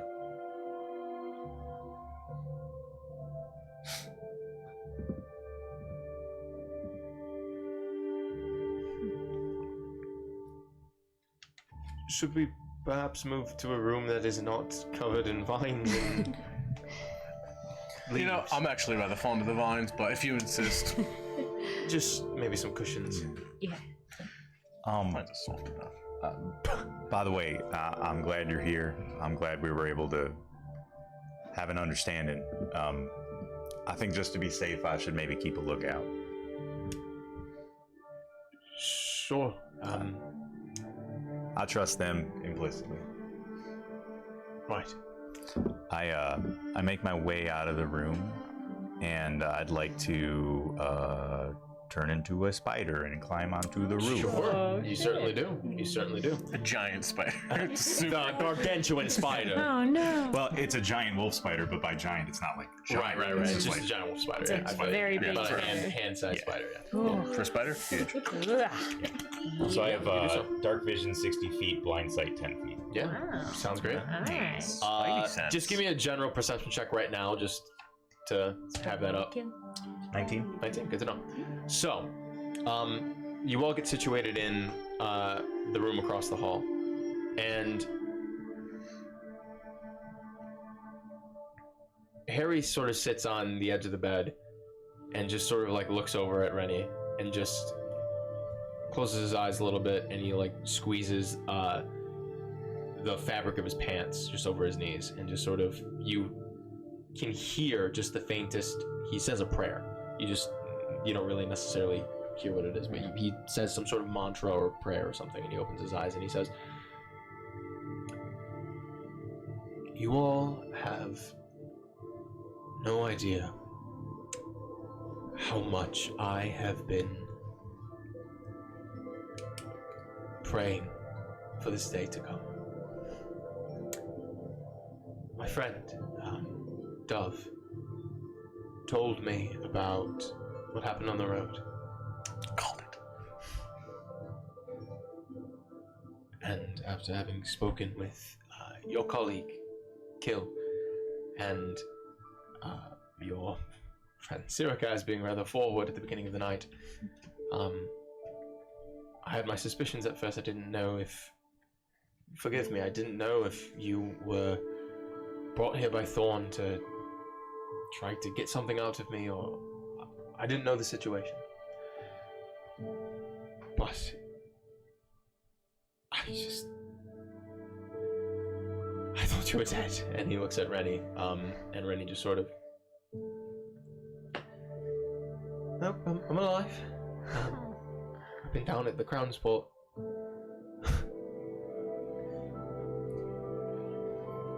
Clever bastard.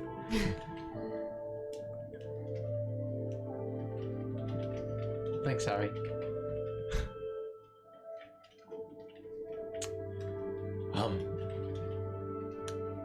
You're here to work for Thorn, I guess, but you found Rennie. I'm sorry, I don't necessarily know the situation. I came here to try to, excuse me, get a grasp of what's going on. I want to. I don't know. I want to help. We'll catch you up to speed. You see, we were down in the Crown Sport, and then And you catch him up to speed. And he just sort of. Right. So the plan is essentially somehow dethrone Thorn at some point. Yes. Good. Brave young man you are, Rennie. Right. So, do you have any ideas what to do? Actually, I don't know that we've. We were hoping maybe you could shed some light on what he was doing out in the forest when he was killing the monkey things Right.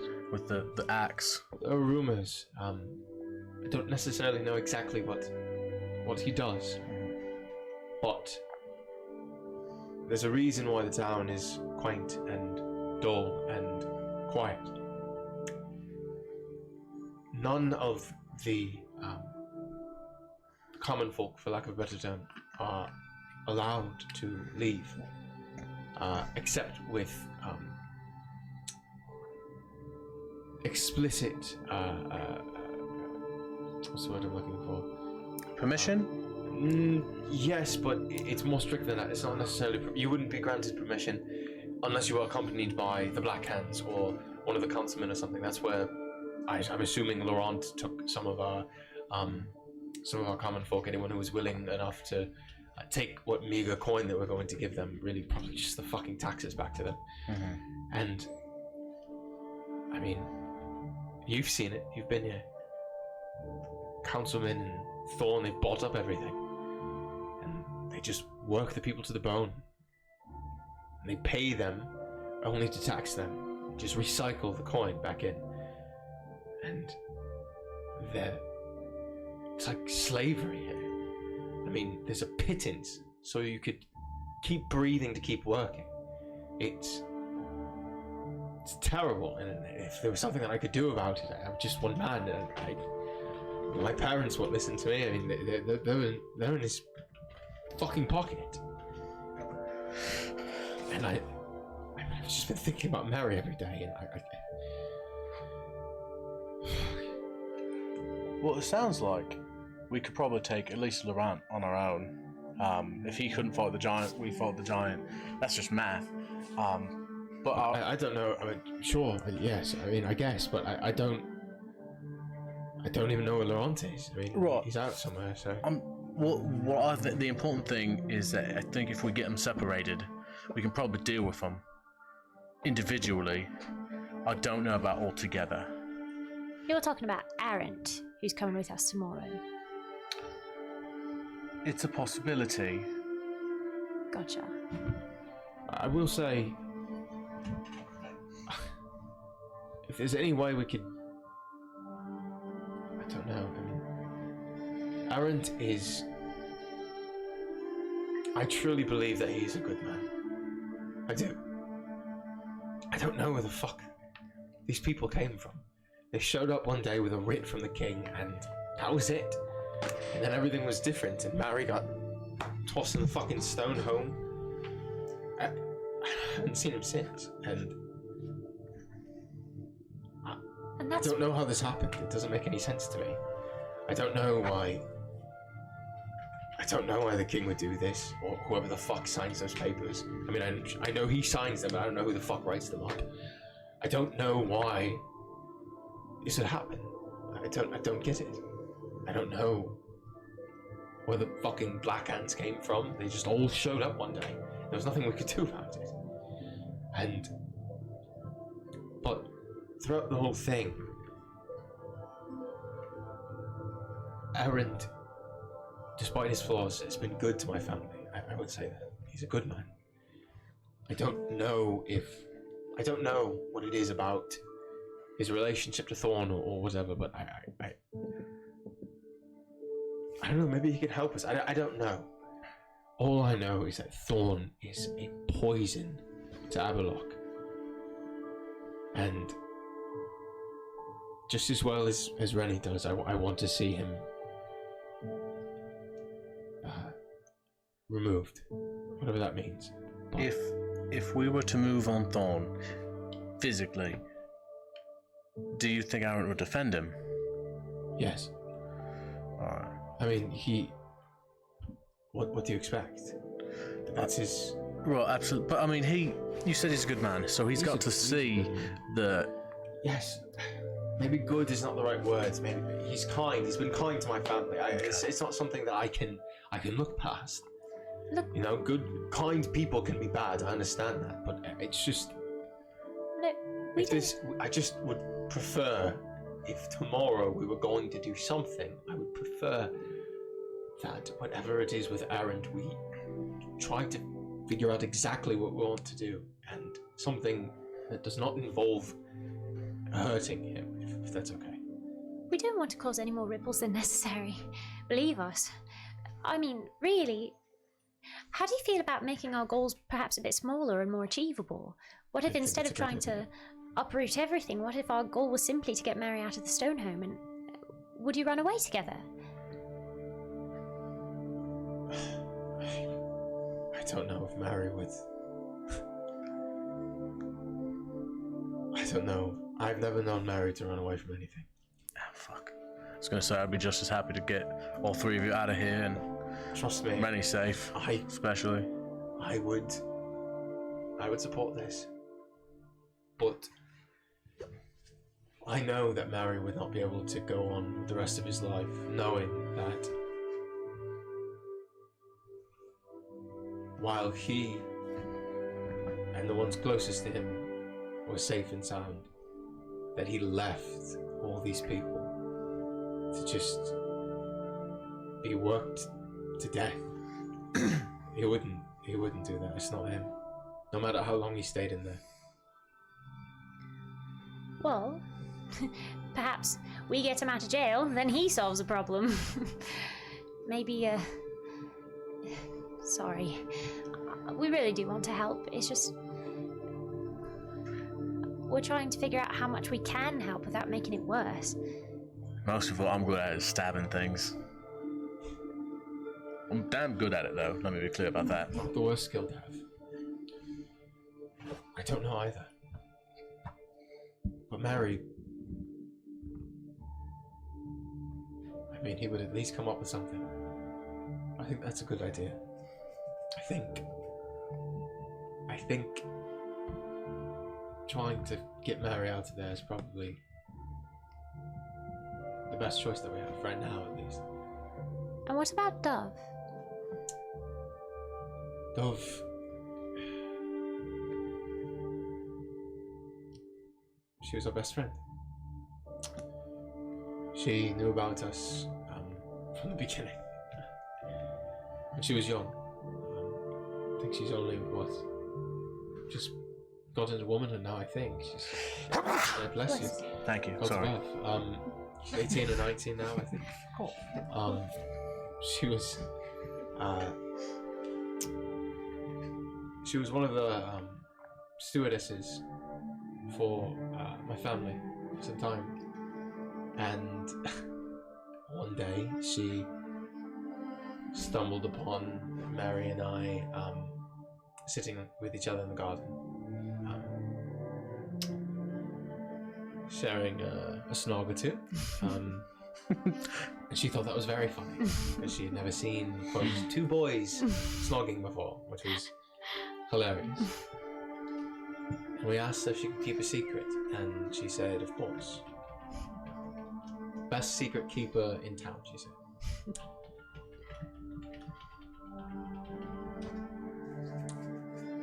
Come to think of it, not entirely sure how you figured out, you little shit. Rennie just sort of goes, she didn't tell me. I've just sort of figured it out. Fine. As far as I know, she hasn't told a single soul, and she's been a fast friend and a confidant ever since. And unfortunately, I missed timing. I tried to get her and my father out of here 2 nights ago, or last night, whatever it was when we went to them. 2 nights ago. And I had hoped that I would never see her again. That would mean that her and my father got out of there. They can go do whatever. But here we are. She's young and has safety in the estate. Thorn seems to, at the very least, appreciate her. I can't say the same about her father. So, a little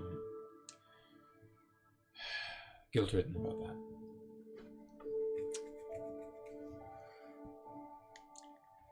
But if we were to do anything tomorrow,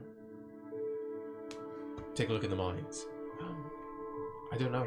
Should we try to speak to Arid? I don't necessarily know what to do. He's very close with Thorn. All the councilmen are.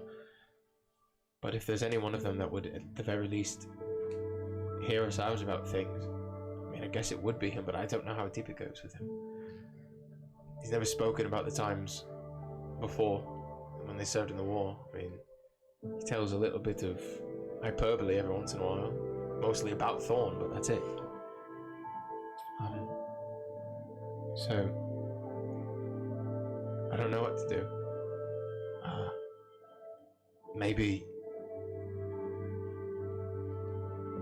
Maybe I could distract him or something for a bit, and some of you can go in the mines and some of you can go to the stone home. I don't know.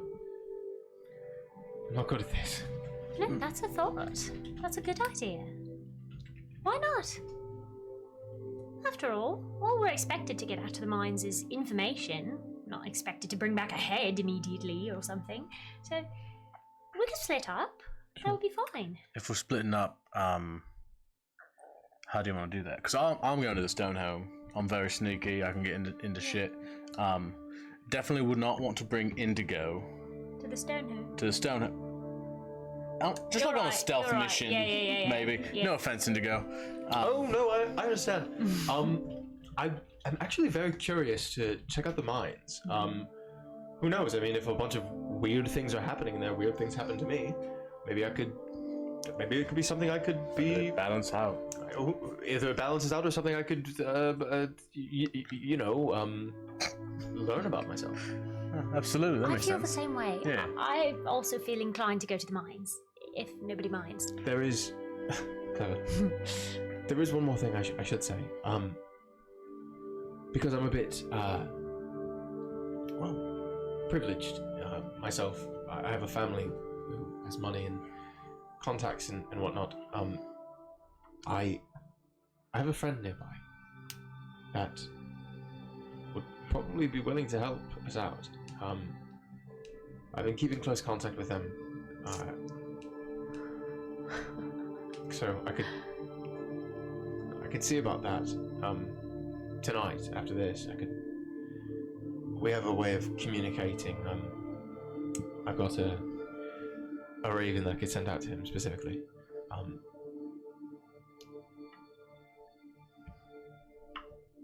I don't know if you've noticed this, but there aren't a lot of avian creatures around here.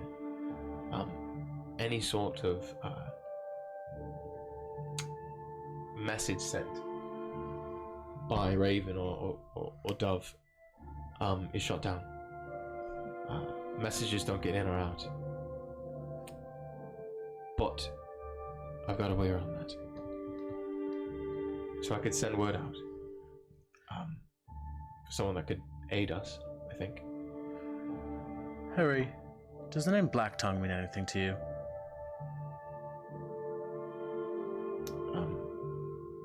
Black Tongue? No. I Yeah. mean the black hands of Lord Thorn, but Black Tongue, no. So Shot in the dark, don't worry about it.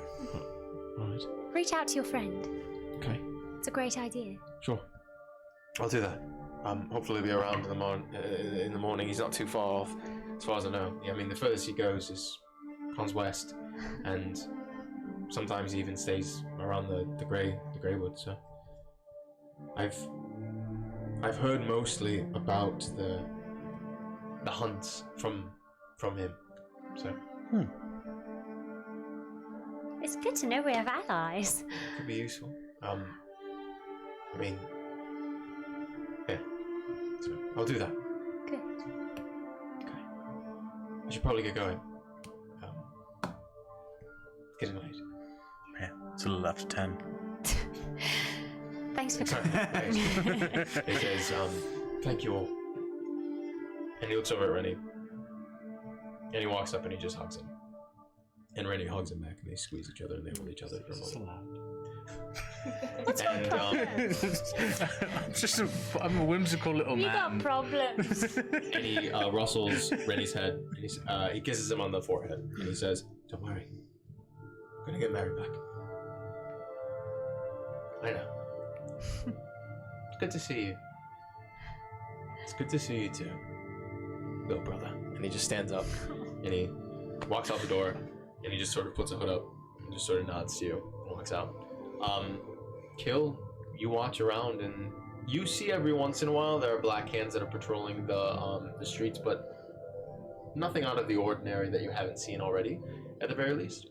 However, you do see a cloaked figure leave the front of the grappled thigh after sort of like the door creaking open a little bit, left, right, and then a cloaked figure sort of slip out and begin to head down a street, sort of dip into an alleyway, and you trace them. I'll just watch them as long as I can, just to make sure they don't get kind of grabbed or whatever. Yeah. They slip through, they wait a little bit to let guards pass. They move past them. The guards don't seem to notice them or anything like that. And eventually in the distance, you see that figure begin to scale up the side of that sort of hill where that grand estate is of the Garlands, and disappear into the horizon of the darkness. Cool. I'll kind of scuttle back down the wall and back inside. The giant wolf spider returns into the room, climbs up the side of the wall. Oh fuck! I scream and piss a little. Absolutely. Piss outside of a box. So, Oh man.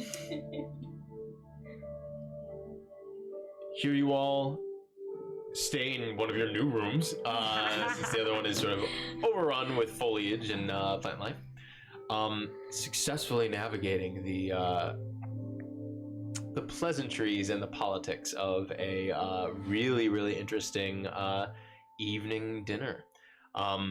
Here at the Grappled Thigh, you plan your next move on the morrow of this next day in the Blackweld province of the country of Naledi and the kingdom of Naledi at the town of Aberlock here. Perhaps a new friend to be made on the horizon, and hopefully a young man to be saved from an unlawful imprisonment. And we will end the session there. So thank you all for tuning in to finally episode 18 of the Great Naledian Crown.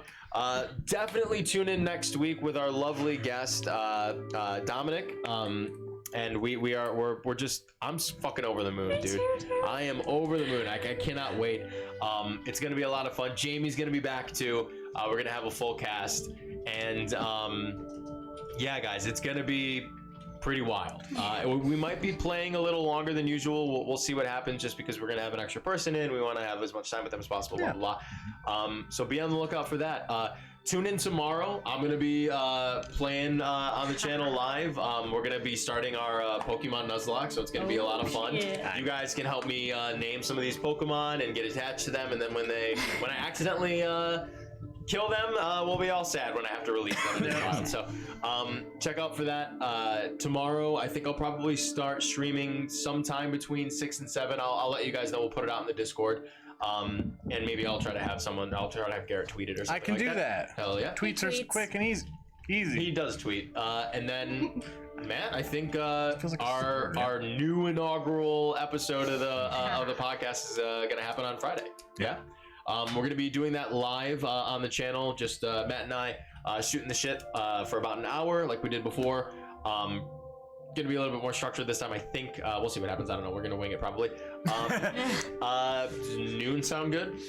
Yeah. We're gonna be here noon. If you can't catch that live, we're gonna be uploading all of our new shows on our YouTube channel. So be on the lookout for that. And then next week we're gonna be bringing you all new content again. So. Ooh. And if you're watching this on YouTube in the future, don't forget to like and smash that subscribe button. Yeah! Got 'em! Fucking idiots. Yeah. Engagement. Good shit. Cool. All right. Well, thank you guys once again. I will see you tomorrow, but we will see you for episode 19 of the Great Naledian Crown next Wednesday. Take it easy, you guys. Fuck yeah, guys.